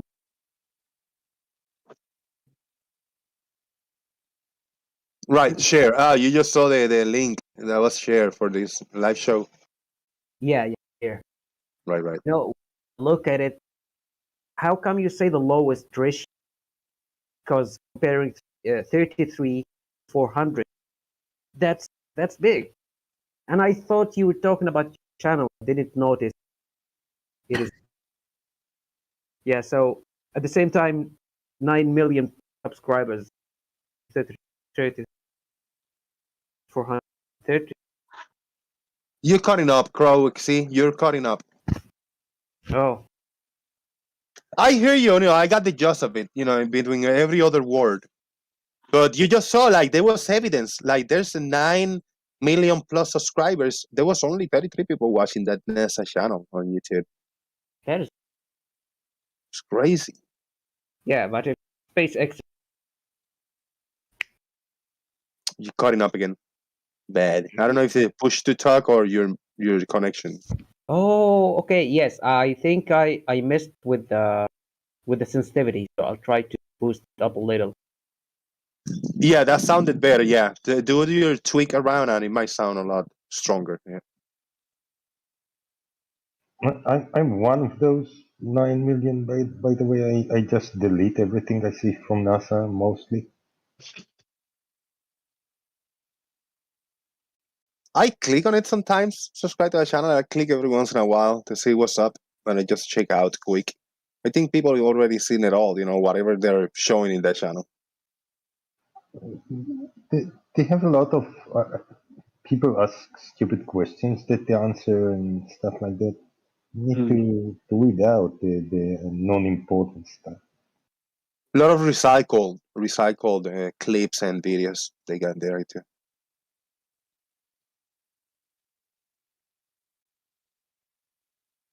But I don't want to miss anything important, so I'm subscribed. Yep. Do you think they should get somebody like a younger person to like deal with the streaming part of it, the social media and streaming, the NASA thing? Do you think they should upgrade to make it more exciting, more, I don't know, more appealing to the public eyes?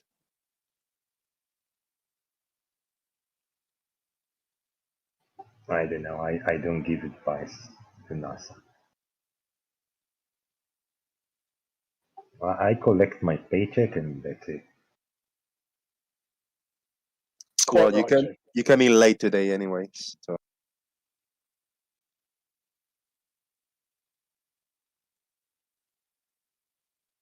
No full payday for you, Shane. No, I'm not on the clock. It's like global. Okay. You took your breaks and lunch before you joined. Yeah, makes sense. Right, flexible working hours.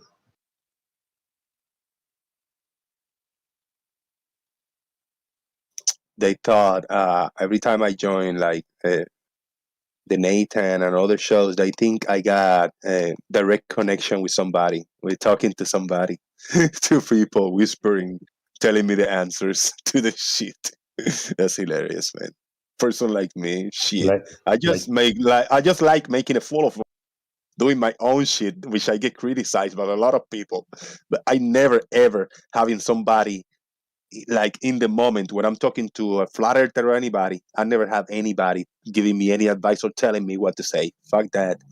I'm just me. like Witted in that famous video. Yeah.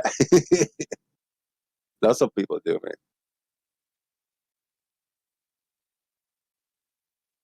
I think that was you know what, I gotta be fair and criticize the Red Rhetoric's crew. I think they sometimes they used to talk to each other when they had debates and talking to people. I know they had direct line and other mediums to talk to people. They actually say it sometimes. They say, "Oh no, I'm here and I'm with this person and these two people." And in the middle of the things, they say, "Oh, let me verify that," and you go like, "Hey, person A, can you check that for me?" And I hear the other person like, "Who you talking about?" "No, I got my people. We hanging in here, but it's on one-on-one, but I got my people in here verifying what you're saying." I say like, that's strange, man. When it's a one-on-one, it should be a one-on-one. You shouldn't have somebody in your ear, you know?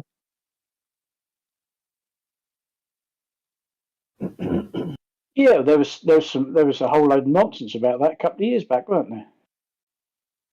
Yeah. Somebody was claiming that somebody else was having somebody talking to them in their headset and blah blah blah. Yeah, load of bollocks.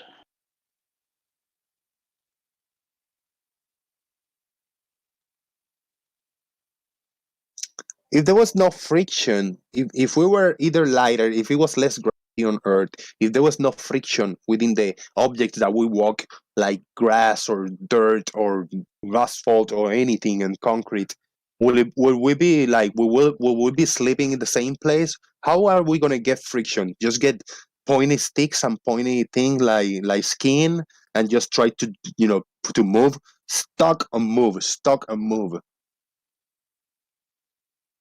No, we wouldn't be able to move at all. Well, we'd certainly struggle. Just like little Piglet is here. I mean, poor old boy, he can't go anywhere. Look, he's got no friction. He's helpless. It would be much the same. I guess, like you say, maybe if suddenly found that the grass was frictionless and you had a couple of ski poles, yeah, that might work. That'd be bloody awkward. Yeah, we need friction. So gadgets will be necessary in order for people to move around, I would, yes. External gadgets, right? Yeah. Yeah. No, if there's no friction, no gadget will help you. Really? Oh, well, let me think about it. I cannot picture not having friction and not be able to move even with including gadgets and pointy heavy sticks,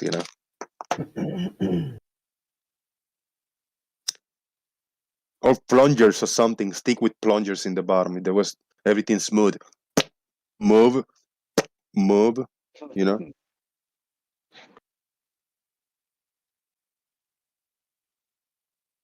And if you wanted to travel, just put the two plungers at the same time, do the slingshot, whee, and just let yourself go until you reach your destination. Jetpacks! Shout out to RT96. Yeah. Oh, yeah, that'd do it. Jetpacks. Yeah, that's a gadget, yeah.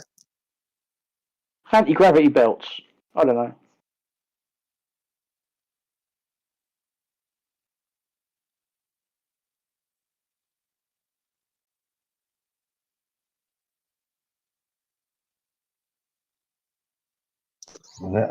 How do you make a jetpack without friction?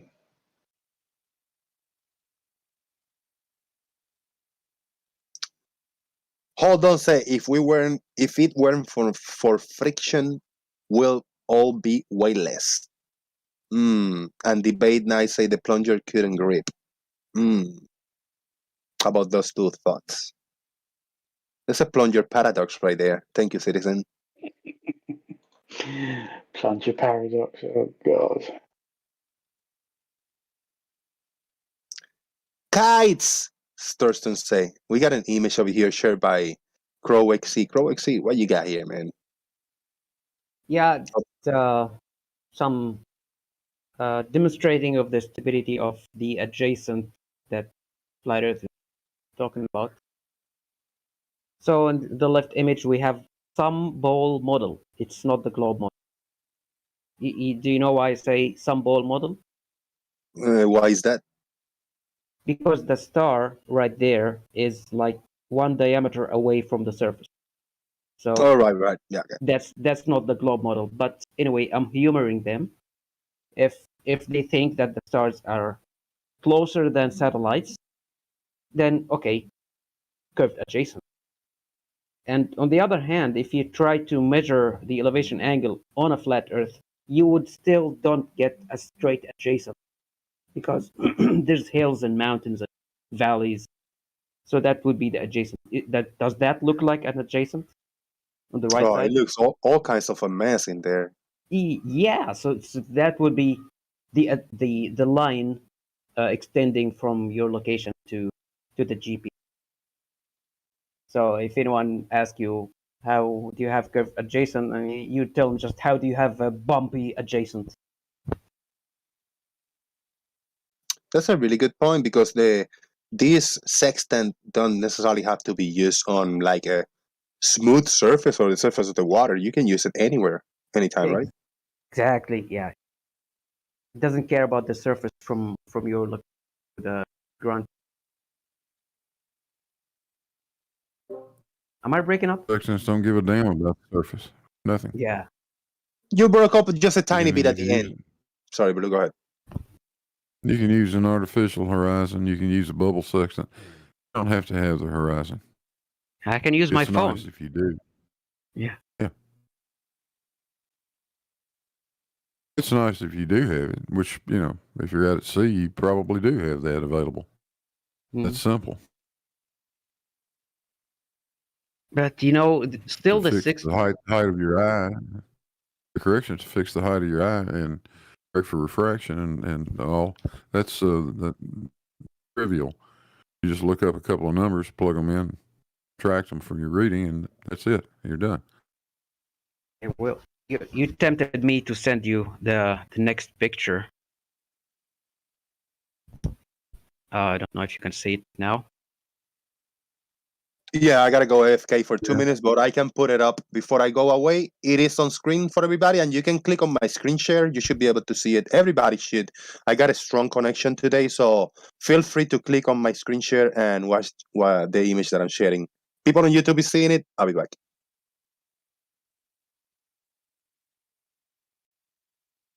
I think at some point every debunker made the same point that I'm trying to make in this image, that they think that the dip angle is just to compensate for the altitude, and then they draw a line from the sextant to the GP as if the dip angle is that one. Well, I got bad news for them. If you can actually see the GP from your position, you're underneath the damn thing. It's useless to you. You got to be within just a few miles of the GP, for God's sakes. Even on a flat Earth. How useful would that be? Yeah. Totally useless.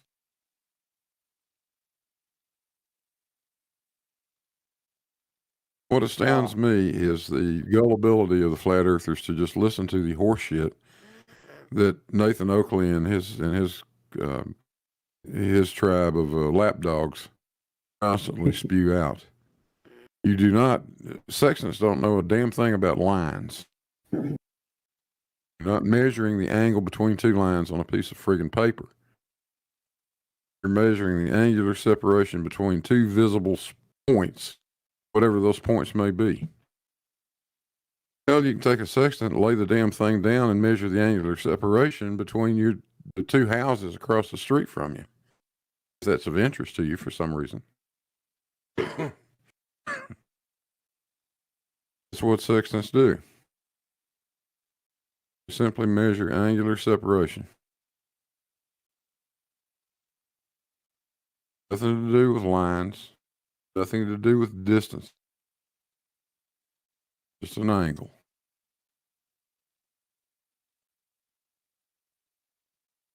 I don't know why they can't get that. No, the funny thing is now they're claiming there's a problem with measuring elevation only when the sextant came up. Why didn't that problem came up when we mentioned theodolite years ago? Do you know why? No clue. I'm saying that for years since this debate started, we've been talking about things like theodolite, measuring the elevation angle of stuff. No one make a fuss about it. And now when the sextant came up, now we cannot measure the elevation. Well, I think somehow or the other they have an aha gotcha moment with this curved adjacent horseshit. And they've developed they built a beautiful straw man for sure. I just did a video on this. Yeah, I've seen it. But that's all it is. It's a straw man. There is no damn baseline. There is no baseline. Get the Nautical Almanac. Get an online copy of it. I've got one that I can pull up. Search for the word baseline. It's not in there. That's just not how navigation is done. We don't do it that way.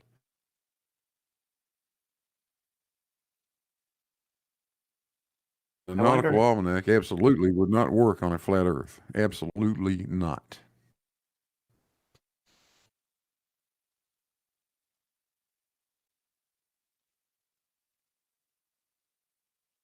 I'm working with on something with the Nautical Almanac. Speak of.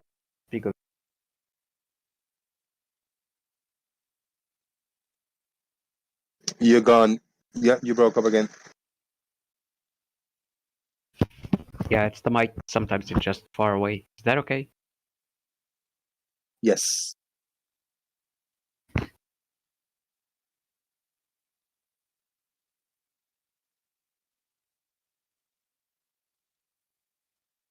Hello, darkness, my old friend. Come to talk with you again. Farmer boy, he likes the old version, and I like the new version of this song. Yes, I like the original. I like that crappy Disturbed version. Yeah, I like the Disturbed version. The Disturbed version is just awful. No, you're just old. Yes.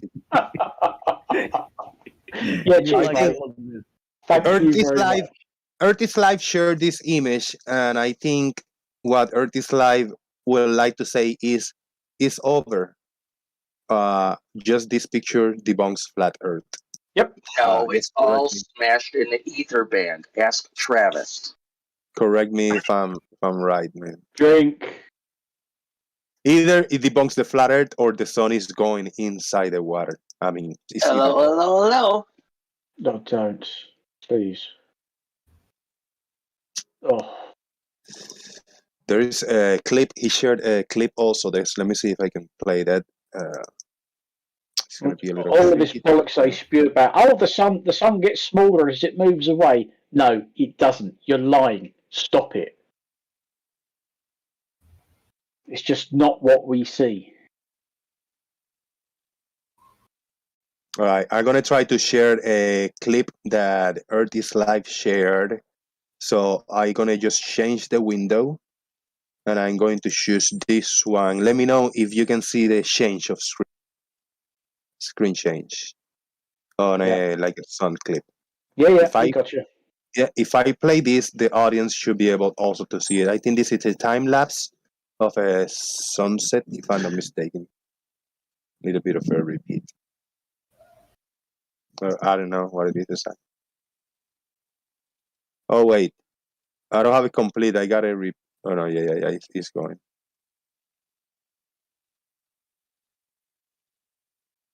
Was it? It never like reached a point. It's just repeating, eh? Looks like it. Oh, it never quite gets there, does it? Yeah, he never guessed. Oh, you tease.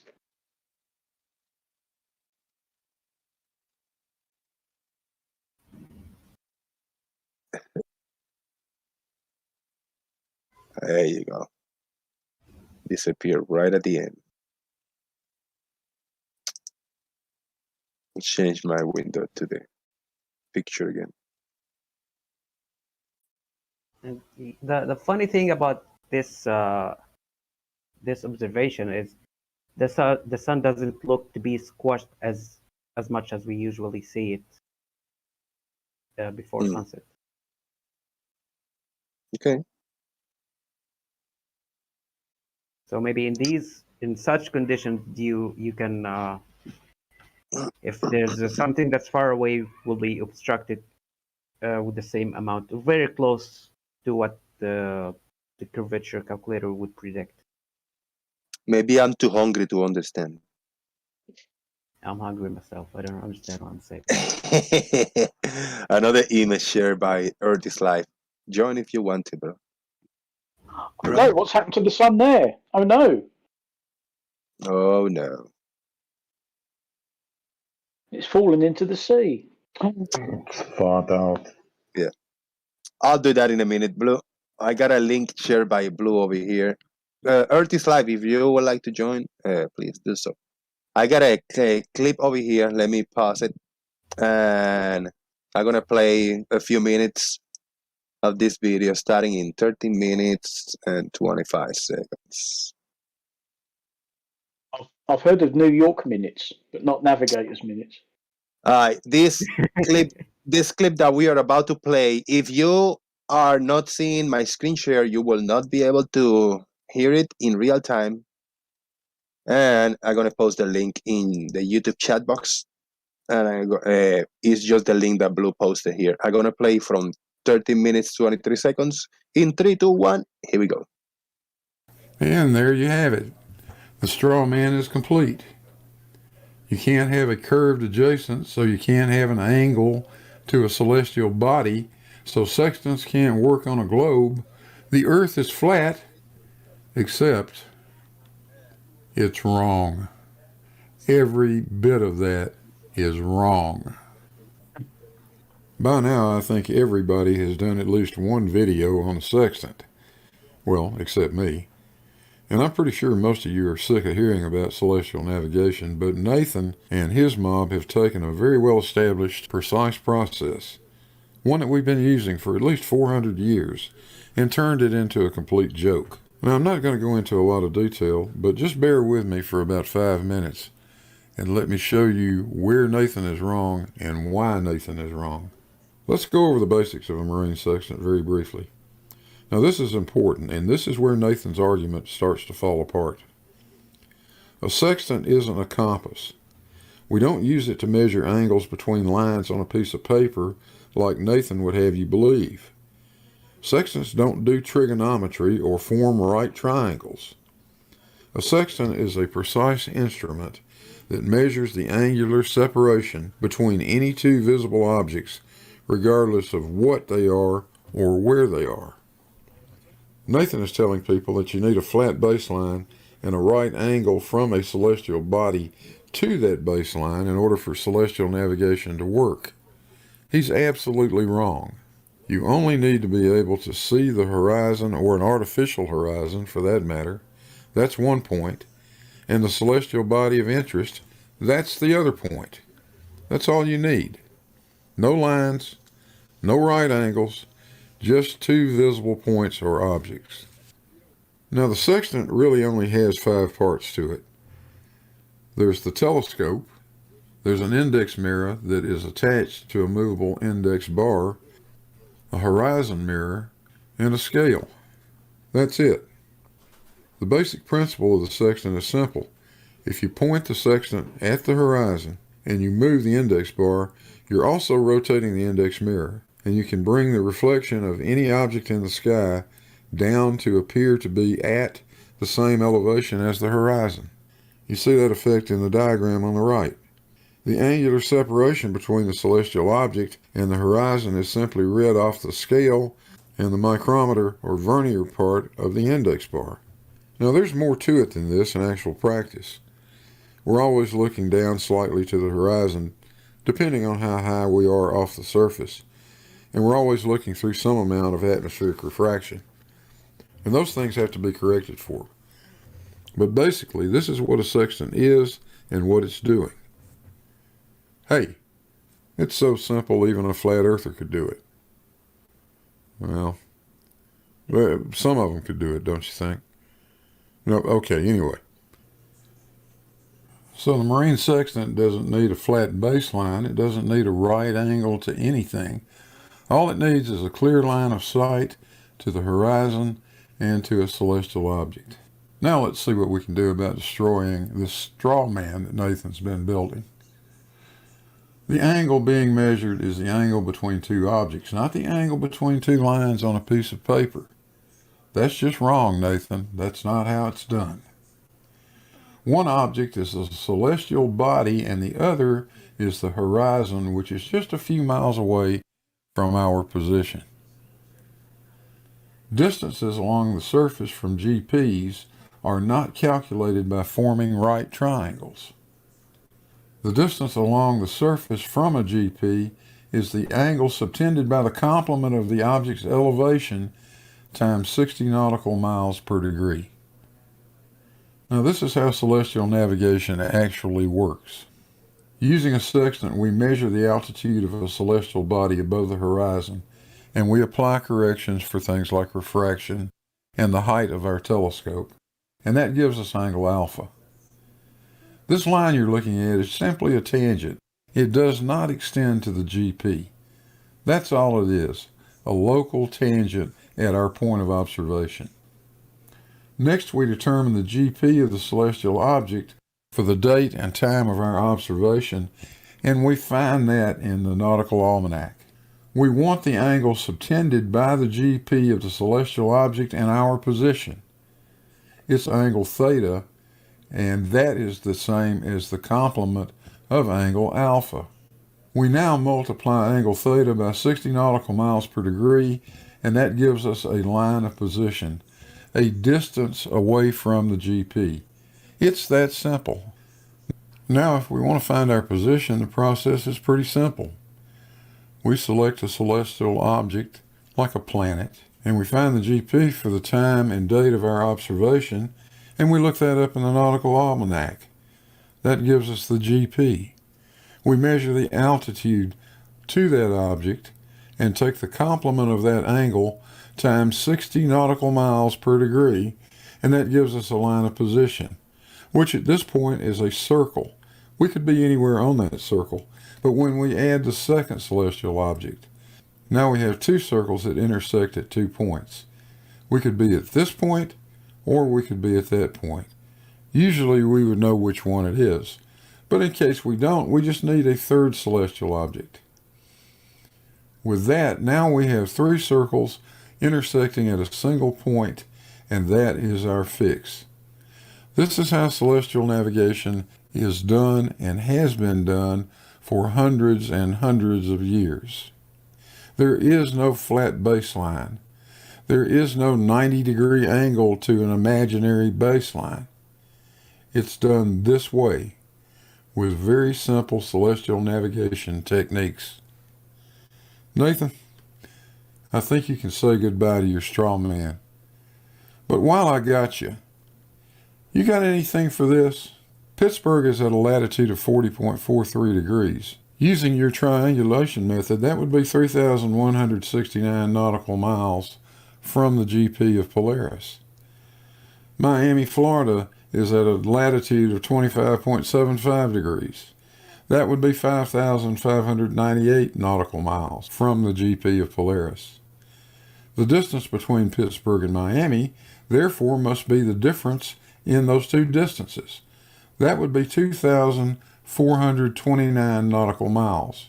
The problem is the actual driving distance is only 1,026 nautical miles.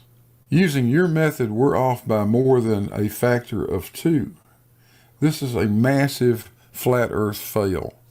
How about showing us where we're wrong? Hey, thanks for watching. Hope you guys enjoyed it. Don't forget the like and subscribe buttons. Shout out to the patrons and PayPals. We appreciate everything.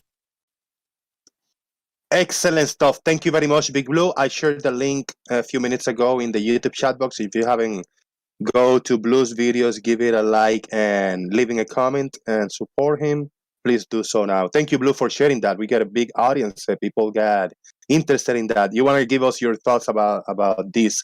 Did you feel that you said, you know what, everybody's doing it, but I'm going to just do a my way explanation on the sextant? Tell us about it, man.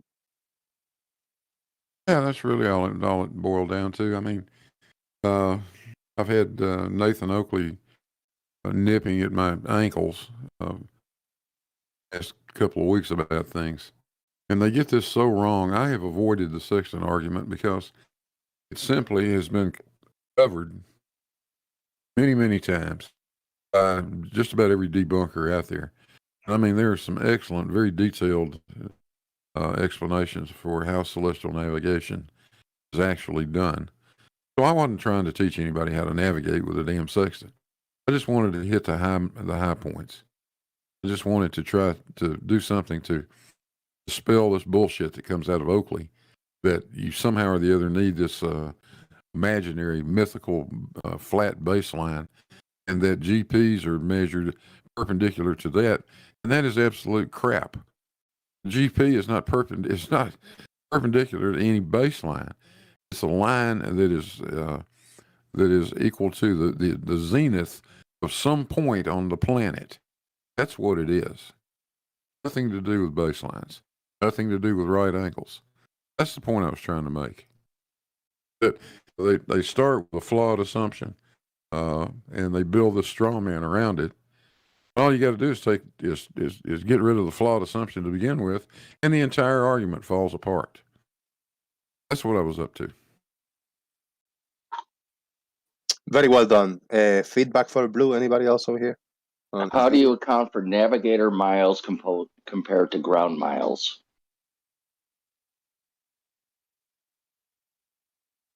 Navigator miles. I think you'll find that's miles. Figure that one out. Let me know when you do. I'm still trying to figure that one out. Never heard anything quite like that before. There's a Sean Hawkins shared a video on Brian Leakey answering Blue. I don't know what it is. Just open it and see what's up with this clip over here. Oh, let's play it. Oh, I cover your head, Blue, because he's pretty harsh on you. Just wait. You're going to have to rethink everything. Okay. This is by Brian Leakey. All right. You guys, I am sharing my screen. You should be able to see it. And whenever you need to pause or something, just let me know and we'll pause it and talk about it. I'm going to play it. I'm going to share the link on YouTube one more time in a minute, but we're going to play it in 3, 2, 1. Here we go. You can say goodbye to your straw man. But while I got you got anything for this? Pittsburgh is at a latitude of 40.43 degrees. Using your triangulation method, that would be 3,169 nautical miles from the GP of Polaris. Miami, Florida is at a latitude of 25.75 degrees. That would be 5,598 nautical miles from the GP of Polaris. The distance between Pittsburgh and Miami, therefore, must be the difference in those two distances. That would be 2,429 nautical miles.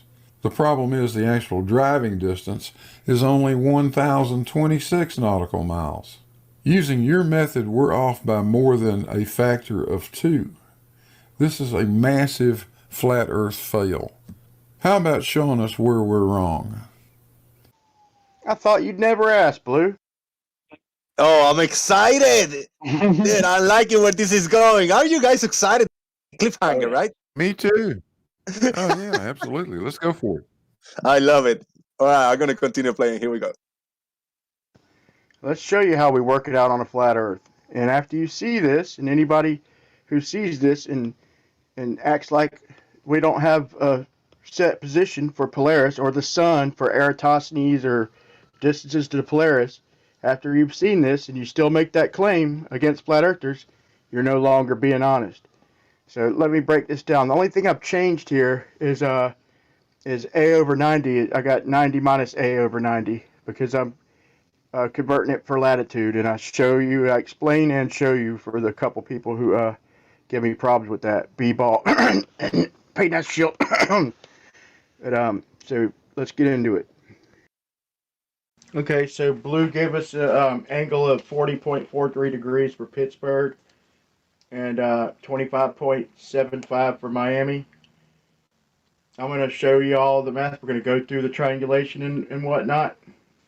The only change I have, and I have it explained and shown, either I've already shown it or I'm going to shortly in this video, I changed from A over 90 to 90 minus A over 90. That's to put it in latitude, and like I said, I demonstrate that. I have some issues. Wait a minute. First issue. Those are latitudes. What's he talking about? Those are latitudes. 40.43 and 25.75 are the latitudes of Pittsburgh and Miami. You don't have to do anything to it to turn it into latitude, Brian. Those are latitudes. Jesus. Hey, dear. Yeah, you gotta love it. Let's continue. I'm so sick and tired of them making claims about a sextant. We can't use it on a flat Earth because of heights to Polaris. Okay, that is insane. Since when do we triangulate the heights to the stars? We do not. I would like to see them try to triangulate for light years away. So if we have to triangulate, so do y'all. And y'all be triangulating to stars zigadillion miles away. It's insane. It's like, and I have an equation here, and it's simply a function of distance. It's refraction with using a function of distance compared to the angle. So it's a ratio of the angle to the distance. It's simple. There's no arbitrary numbers. There's no 7 over 6R bullshit made up stuff. This is the angle we observe and the distance it triangulates to. Okay, it's all proportional. It's simple. Okay, Big bold letters on top of what people talks means they got something. Oh yeah. That must be important. Yeah, it is like big letters. Yeah, missing the colors, but it's okay. you make your own equation, and no, you can't. You can't have your own equation. We already have equations. Okay, the last equation I think for the globe was the was the ultraviolet catastrophe. There was a catastrophe, so they just checked for pre-existing equations. Can't make new equations. Oh, we already have the equation. So I'll call this the the globe catastrophe. Quick question: is this Brian on or off drugs? I'm struggling to figure it out. Yeah, that's a good question. Anyway, so I have challenges, okay, for Blue, Marble, Science, and other Globers. Okay, first off, educated people. Is that the word you're searching for? I think you're looking for the phrase "educated people." Go ahead, Brian. Yeah. It was made for 120 degrees, 60 degrees from your star from your zenith down. So anything from 0 to 30 degrees on each horizon is you can't use a sextant. It's not going to be accurate. So I challenge anybody to show me get a triangulation. What's going on here? What? You can't use a sextant all the way past Florida. I'm gonna go back 10 seconds. Yeah, are you telling me that you can't find the latitude and longitude of Miami, Florida at 25 degrees using a sextant, Brian? Jesus Christ, what an idiot. Let's see what he says again. Is he talking about the refraction? The angle above the horizon?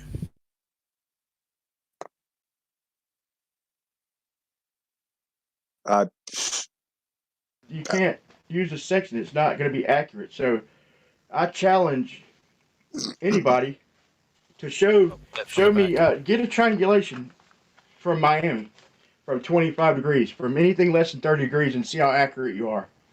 It's going to be laughable.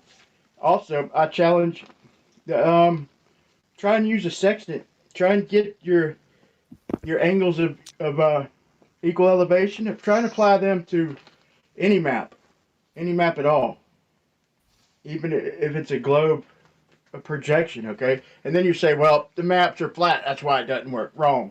Okay, so now that's my final and most important challenge. Try to scale your angles and your angles of equal elevation onto an actual globe. I've done it. Yeah, what are his challenges again? Yeah, I have it already prepared. I want to share the link.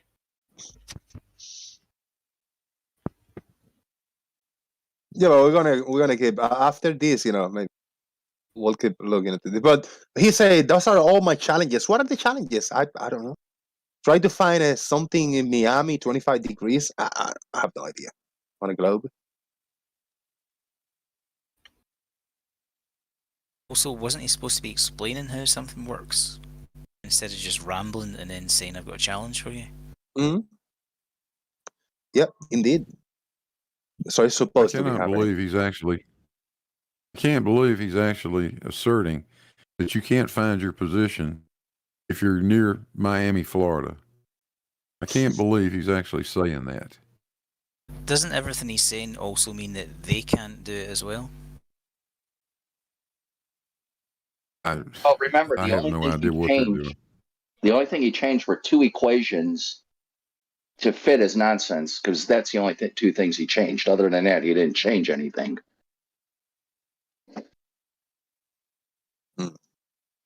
Let's see what this is going. I think I'm gonna speed it up some tiny bit to 1.25. So at least he's gonna sound normal. Maybe more grasping for more air, but we shall see. Here we go. Watch, you're gonna be very disappointed. You could try it. You could try it with an actual globe, or you could try it on a program. It does not work. Y'all give it up. This model and the nautical miles was all formulated using a celestial sphere.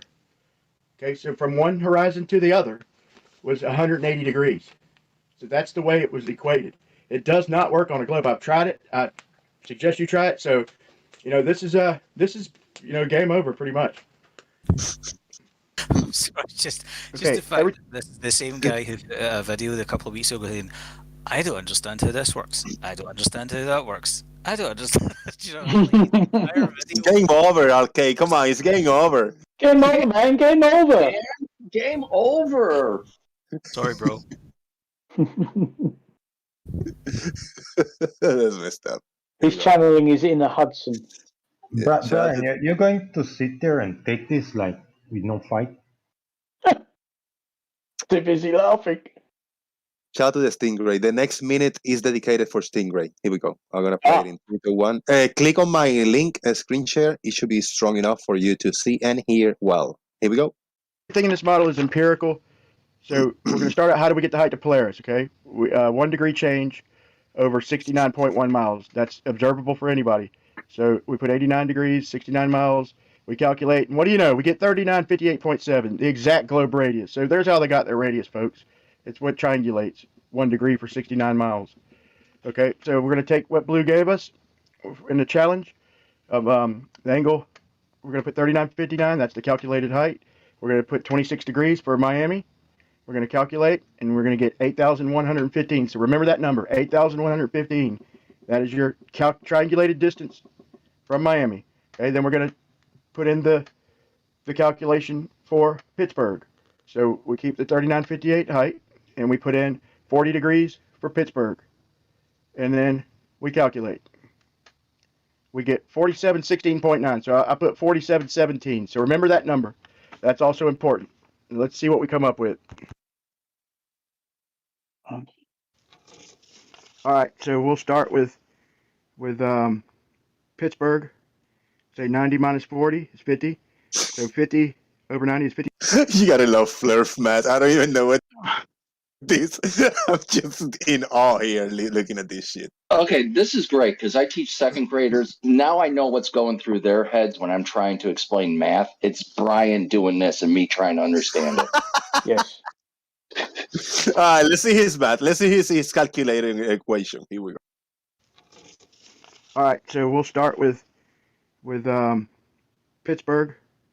Say 90 minus 40 is 50. So 50 over 90 is 50 divided by 90 times 4717, which is the triangulated distance before refraction, times 0.50 equals 1310. So write that down, 1310. Now we're going to triangulate Miami, and we get 90 minus 26, 64. So 64 divided by 90 times 8115, which was the triangulated distance, times 0.64 equals 3693. So 3693. So then we are going to, that's the refracted values in distance, in miles. So we're going to subtract, we're going to say 8115 minus 3693. And we're going to get 4424. And then we're going to take and subtract Pittsburgh's refraction. So we're going to say 4717 minus 1310. And that equals 3407. So then we're going to subtract the actual distances, 4424 and 3407 for our distance between Miami and Pittsburgh on a flat earth. Okay, so blew out 1,026. We got 1,017. Okay, this is a little quick section of the video for people asking why I subtract my angle from 90. Okay, it's because I'm putting it for latitude. Okay, so let me show you. So let's say it's 6,200 miles from the equator to the North Pole. There's 90 degrees, okay? So we say 6,200 divided by 90 times the angle. So if it's a 10-degree angle, okay, but if we're converting it to latitude, okay, we get 688. So if you're at 10 degrees latitude, do you think you're 688 miles from the North Pole? No, you're opposite. You got to put in times 80. Okay, so you say 90 minus 10. Okay. I really don't know where in the fuck is he getting some of these numbers. I mean, it's just I'm in awe. I'm lost, but hey, it's almost over, so let's get there. Equals 80. Then you do it. So 6,200 divided by 90 times 80, and that is your distance. 5,511 miles. That's your distance from the North Pole at 10 degrees latitude. So I'm putting it for latitude on my model. So that's why I subtract it. And I'm not cheating the angle. When I'm triangulating my angle, I use the actual angle. Okay, but this is for B-ball. I mean, I thought it'd be obvious, but for a couple people it wasn't. B-ball and Peyton has a shill about have a conniption fit. Why are you subtracting for that? So there's why, and there's an example. So you've heard of the Principia of math? This is the Pringle of math. Yeah, I think that's enough on this video. Big shout out to Brian for creating content. Yeah. I love the guy, but man, I don't even know. It's so wrong, it's not even wrong. If anybody who's watching this can explain what the hell he's going on about, please. Yeah. I need a Rosetta Stone to fucking translate what I just heard. Because honestly, guys, we haven't got a clue. So if anybody can help us out here, that'd be much appreciated. I know because I'm watching his recent videos. So apparently he was looking for some kind of equation that simulates a sort of refraction that when you work on a normal triangle, you can then transfer that normal triangle on a flat Earth to the actual positions of the star. And he found a good equation. It gives a nice accuracy to a certain level. So he used that equation to determine the distances instead of normal right angle triangle.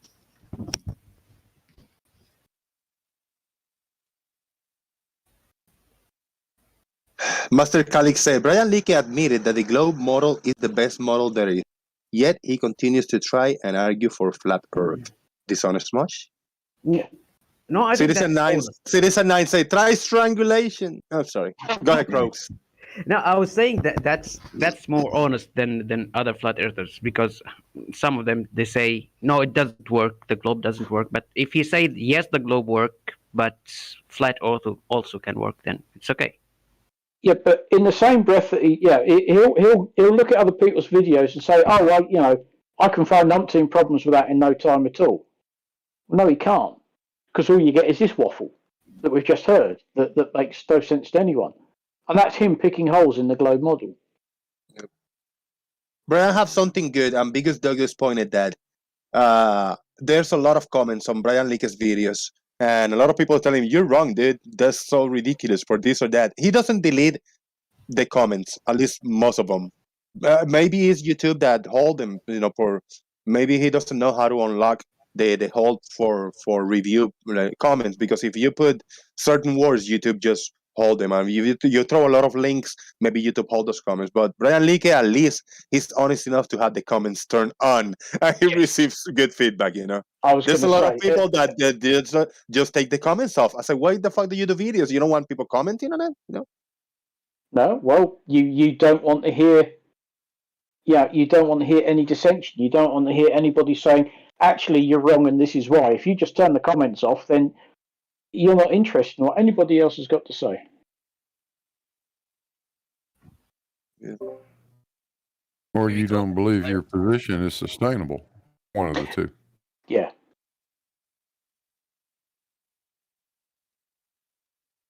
But I made a comment on that video for Brian Leakey, and actually I uploaded his work, because if you look at it, he's the first flat earther ever to come with predictions that match reality to a certain extent.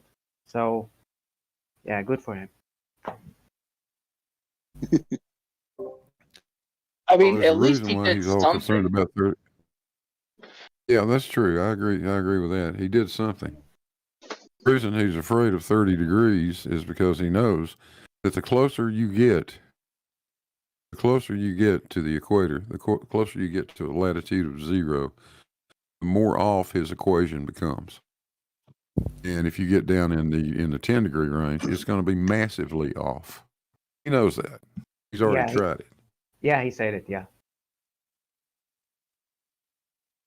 So how do you solve that? Well, you just simply say, well, you can't navigate between 30 degrees north and 30 degrees south latitude with a sextant, which everybody knows is horseshit. Yeah. Of course you can. Do it all the time. No, it's just a slight correction. I don't think he was referring to the latitudes. He was referring to the elevation angle of the stars. So below 30 or below 10, I think, it will give wrong results for distance. All right, slightly different positive news that is strange that I'm gonna share this, but I am happy, and this is a little different because earlier Nathan was unable to do a live show because his daughter got sick. She got some kind of something, and he had to run to the hospital. That was it worries me, when a family member, a kid, gets sick. But he posted this video now. He said, "Good news." Who's that? Who's this? Is that Clover? Jose, can you play just a small segment from my video? Daddy? Yeah, on it. 1 second. Yeah.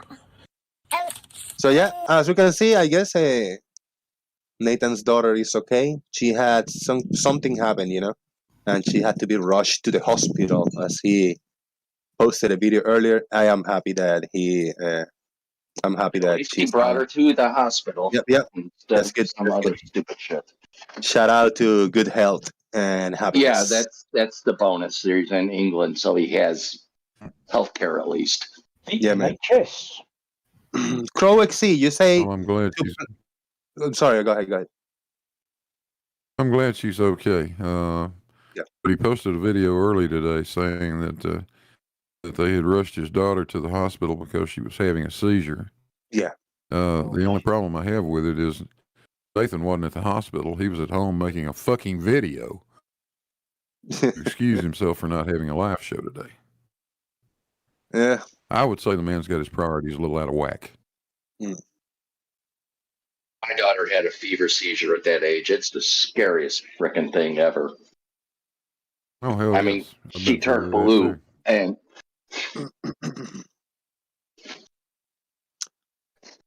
Croaks, you say you want me to play a segment of a video? I don't see the link anywhere. Okay, let me post it again. If you scroll up, you may find it in the Daily Boom. Oh, yeah, I got it. Brian's challenge already done in the 15th of October. Just a couple minutes starting at 6:02, all right? Yeah. Let me open that link and we'll scroll to 6 minutes and we'll play a little bit of it and see what we got here. So hopefully you can see my screen share. Yeah. He said we cannot do it in a globe, so this is it. I'm sorry? He said we cannot do this circle of equal altitude and triangulation on the globe. So Right. here it is. It has audio, right? Audio. Yeah. All right. So I'm going to play it in 3, 2, 1, and I'm going to share the link on YouTube. Boom. Here we go. Altitude for that star. So that's the upper rim. That's the highest point of latitude from the GP of the star. Then I plot the star itself.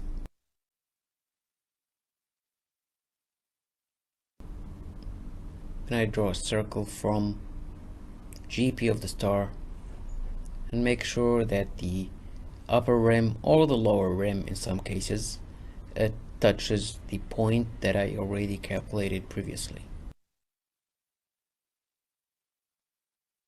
So that's my first circle. No sound here because I'm just fast forward through the process of the other two circles.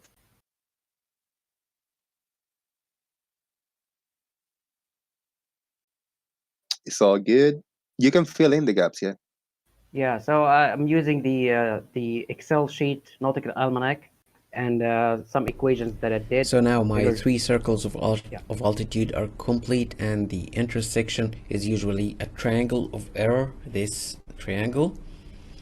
So where's my location already? So I'll just copy it from Stellarium. That's where the observations were done. And then my location would be in the center of, well, let me put this, the location already. The calculated location would be in the center of the triangle. It should be 1/3 closer to the base. Now, looking at this now, this is less than 1/3, so I'm giving myself more accuracy than I should have had. So I'm off by around 2, say 3 or even 4 nautical miles. I think that's accurate enough, bearing in mind that I ignored some fractions and some seconds in the measurements of altitude. That's what I want to show, that we can do. So now you've seen how to use the Nautical Almanac and the stars to find your location. Now there's... Excellent, man. Yeah, so it works. I don't know where did he get it that it doesn't work or shouldn't work. Do you have the comment section turned on? Yeah, of course. Okay. Very few comments, huh? Yeah, mostly not flat earthers. Yeah. But you know what I say? Fuck the comment section. Some flat earthers be like. Yeah. You know, it's for the last maybe 20 videos that I uploaded, I don't get comments from flat earthers except some flat earthers that come to the video and ask different questions as if they didn't see the video. They just divert to something else other than what they saw. I don't know why is that. Well, one of the older videos that I did was like a kind of compilation of responses to the kind of common objections to Soundly's observations of the causeway train. So, as part of that video, I had a compilation of my own material and other people's material that addressed the various points.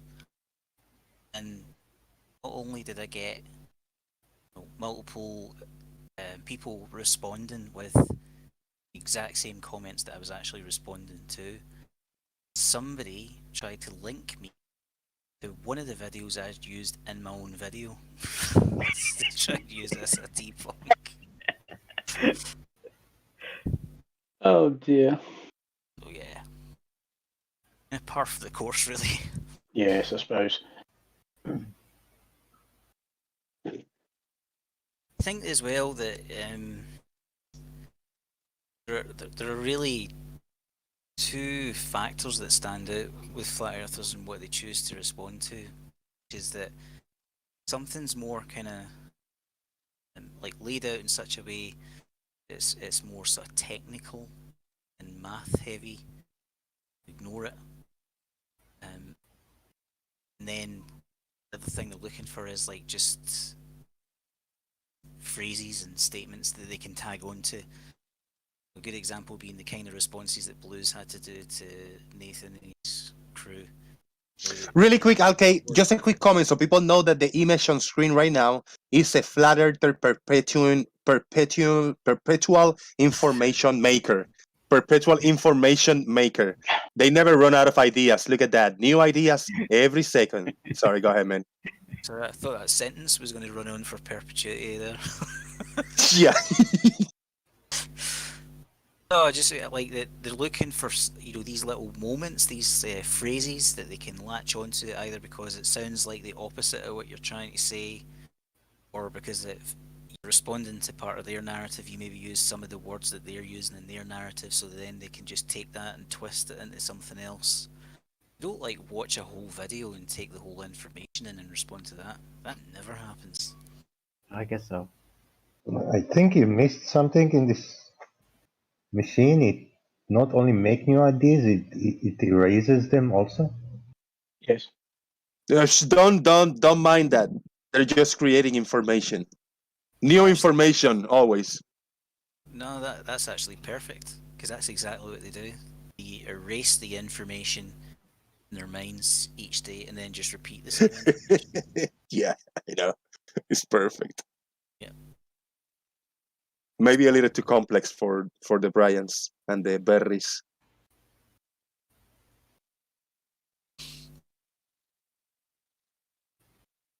Like Crow, he always does really good videos and explains himself really well.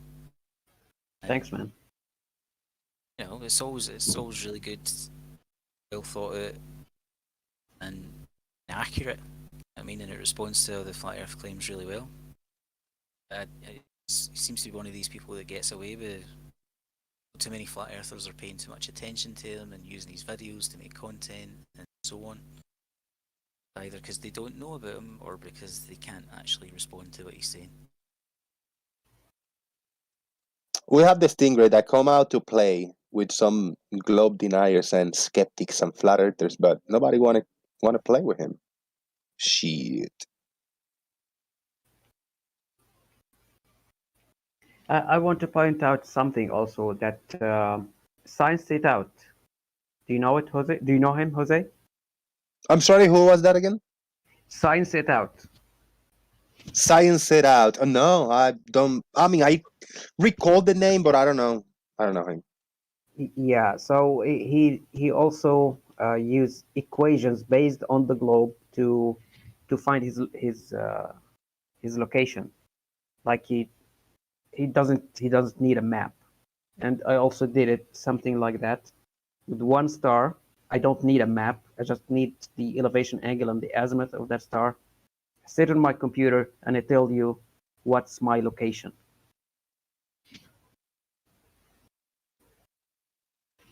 Right. I genuinely barely could make any sense of what Brian was saying. But the thing that stood out to me is the massive fudging he did, where he had a value for distance, value for a refracted distance, and took refracted away. So basically, he was producing the errors that we know exist in flat Earth, and then using this other large number he could get as a way to reduce the error. That's what it seems like to me. That's kind of what he did. He just found that equation that converts that error into an answer close to what the globe would give. But both these values, it's like I'm assuming that you just say you've got a geometric distance and a distance that's slightly varied due to the effects of refraction. I assume that's because it's affecting the or whatever, but the fact he's taking one away from the other, and really it should be, it's like more like an error bar. I mean, it's just a massive cheat on his part to take that original large number and reduce it right down to something closer to reality. Just announcing, I will make a video on Leakest math. That video was great because he did a lot of calculations there, so I will do a video. Non-edited, heavily edited video on Leakest math.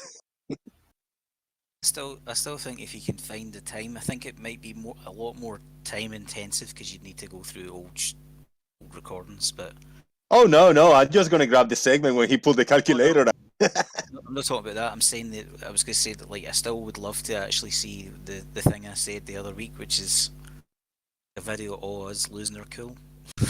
Right. I know. Yeah. That's a trick because there was a lot on my main channel, but all of those videos are disappear. So it's gonna be a tricky one. There's just a handful of times we lose our cool in this channel, so I don't have a lot to go back. I mean, I can think of the couple of times I've really done it. One was with Pete Shea and one was with Travis. And sorry, just have to go, guys. So it's been nice being around you. See you. Thank you very much. Happy holidays, man. Enjoy. Be safe. You too, Jose. Thank you, everyone. Bye-bye. Bye-bye. Yeah, you still get a few recorded shows on your channel, RK, or the after shows and stuff? Well, just the couple that I did. They're still there. There's not many though. Yeah. Okay. And I did a cut down version of the one we Red Pill Philosophy. I reduced it down to about 45 minutes, I think. I still have the original full recording that I cut down. Cool. But I think I only ever when I did that, the after shows, I really think I only did that 3 or 4 times. There wasn't a lot.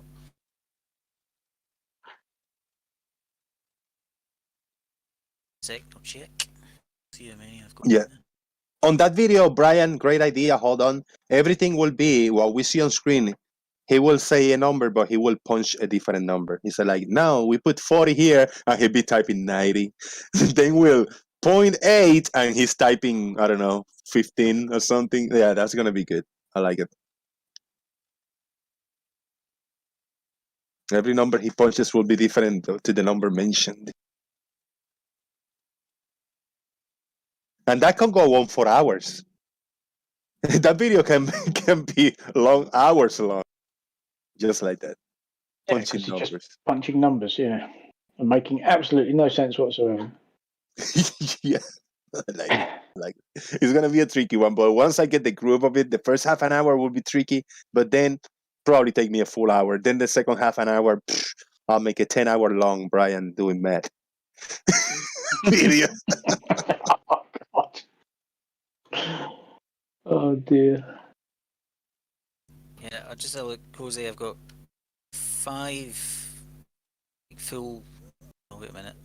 2, one's really short, so I'm not sure why it's short. But so 4 full-length ones. One that's just short of an hour, and then the one that I edited down. Is that right? Hold on. So I've got like 5-hour one, 7-hour one. Right, that one's only just over. Damn. It's just under an hour, so I'm not really sure. Maybe that was because obviously sometimes people don't really hang about after the show's over, so maybe that's why they're shorter. Right. One that for some reason isn't telling me the length of it, like the rest of them at the moment, and then the cut down one. So yeah, it's only like four sort of normal ones, I guess. Not very much. I just want to do something now that we got this on screen. I'm just gonna add something. I'm gonna add a special sound effect really quick over here. Okay, here we go. Stay quiet because I need to make a GIF or something later with sound. Oh, come on, man. Don't... Hold on.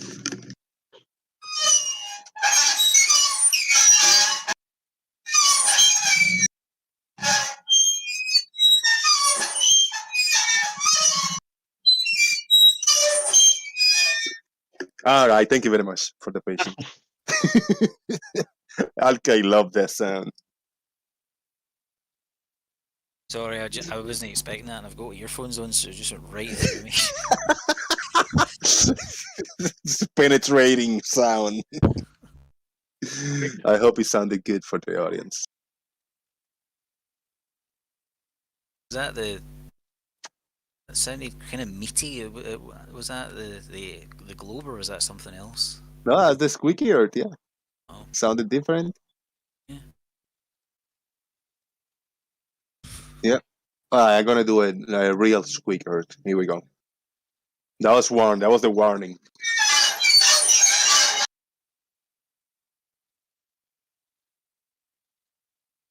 There you go. Sounds good.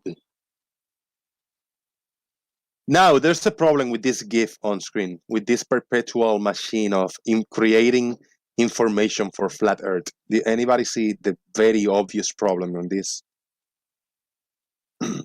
Not about the creating and deleting information. It wouldn't be perpetual because you'd have to the lead's going to wear out. Beautiful. Thank you, sir. Thank you. They didn't thought of that. Yeah, and another thing is the battery there. Oh, I love it, man. I love it. Thank you, Stingray.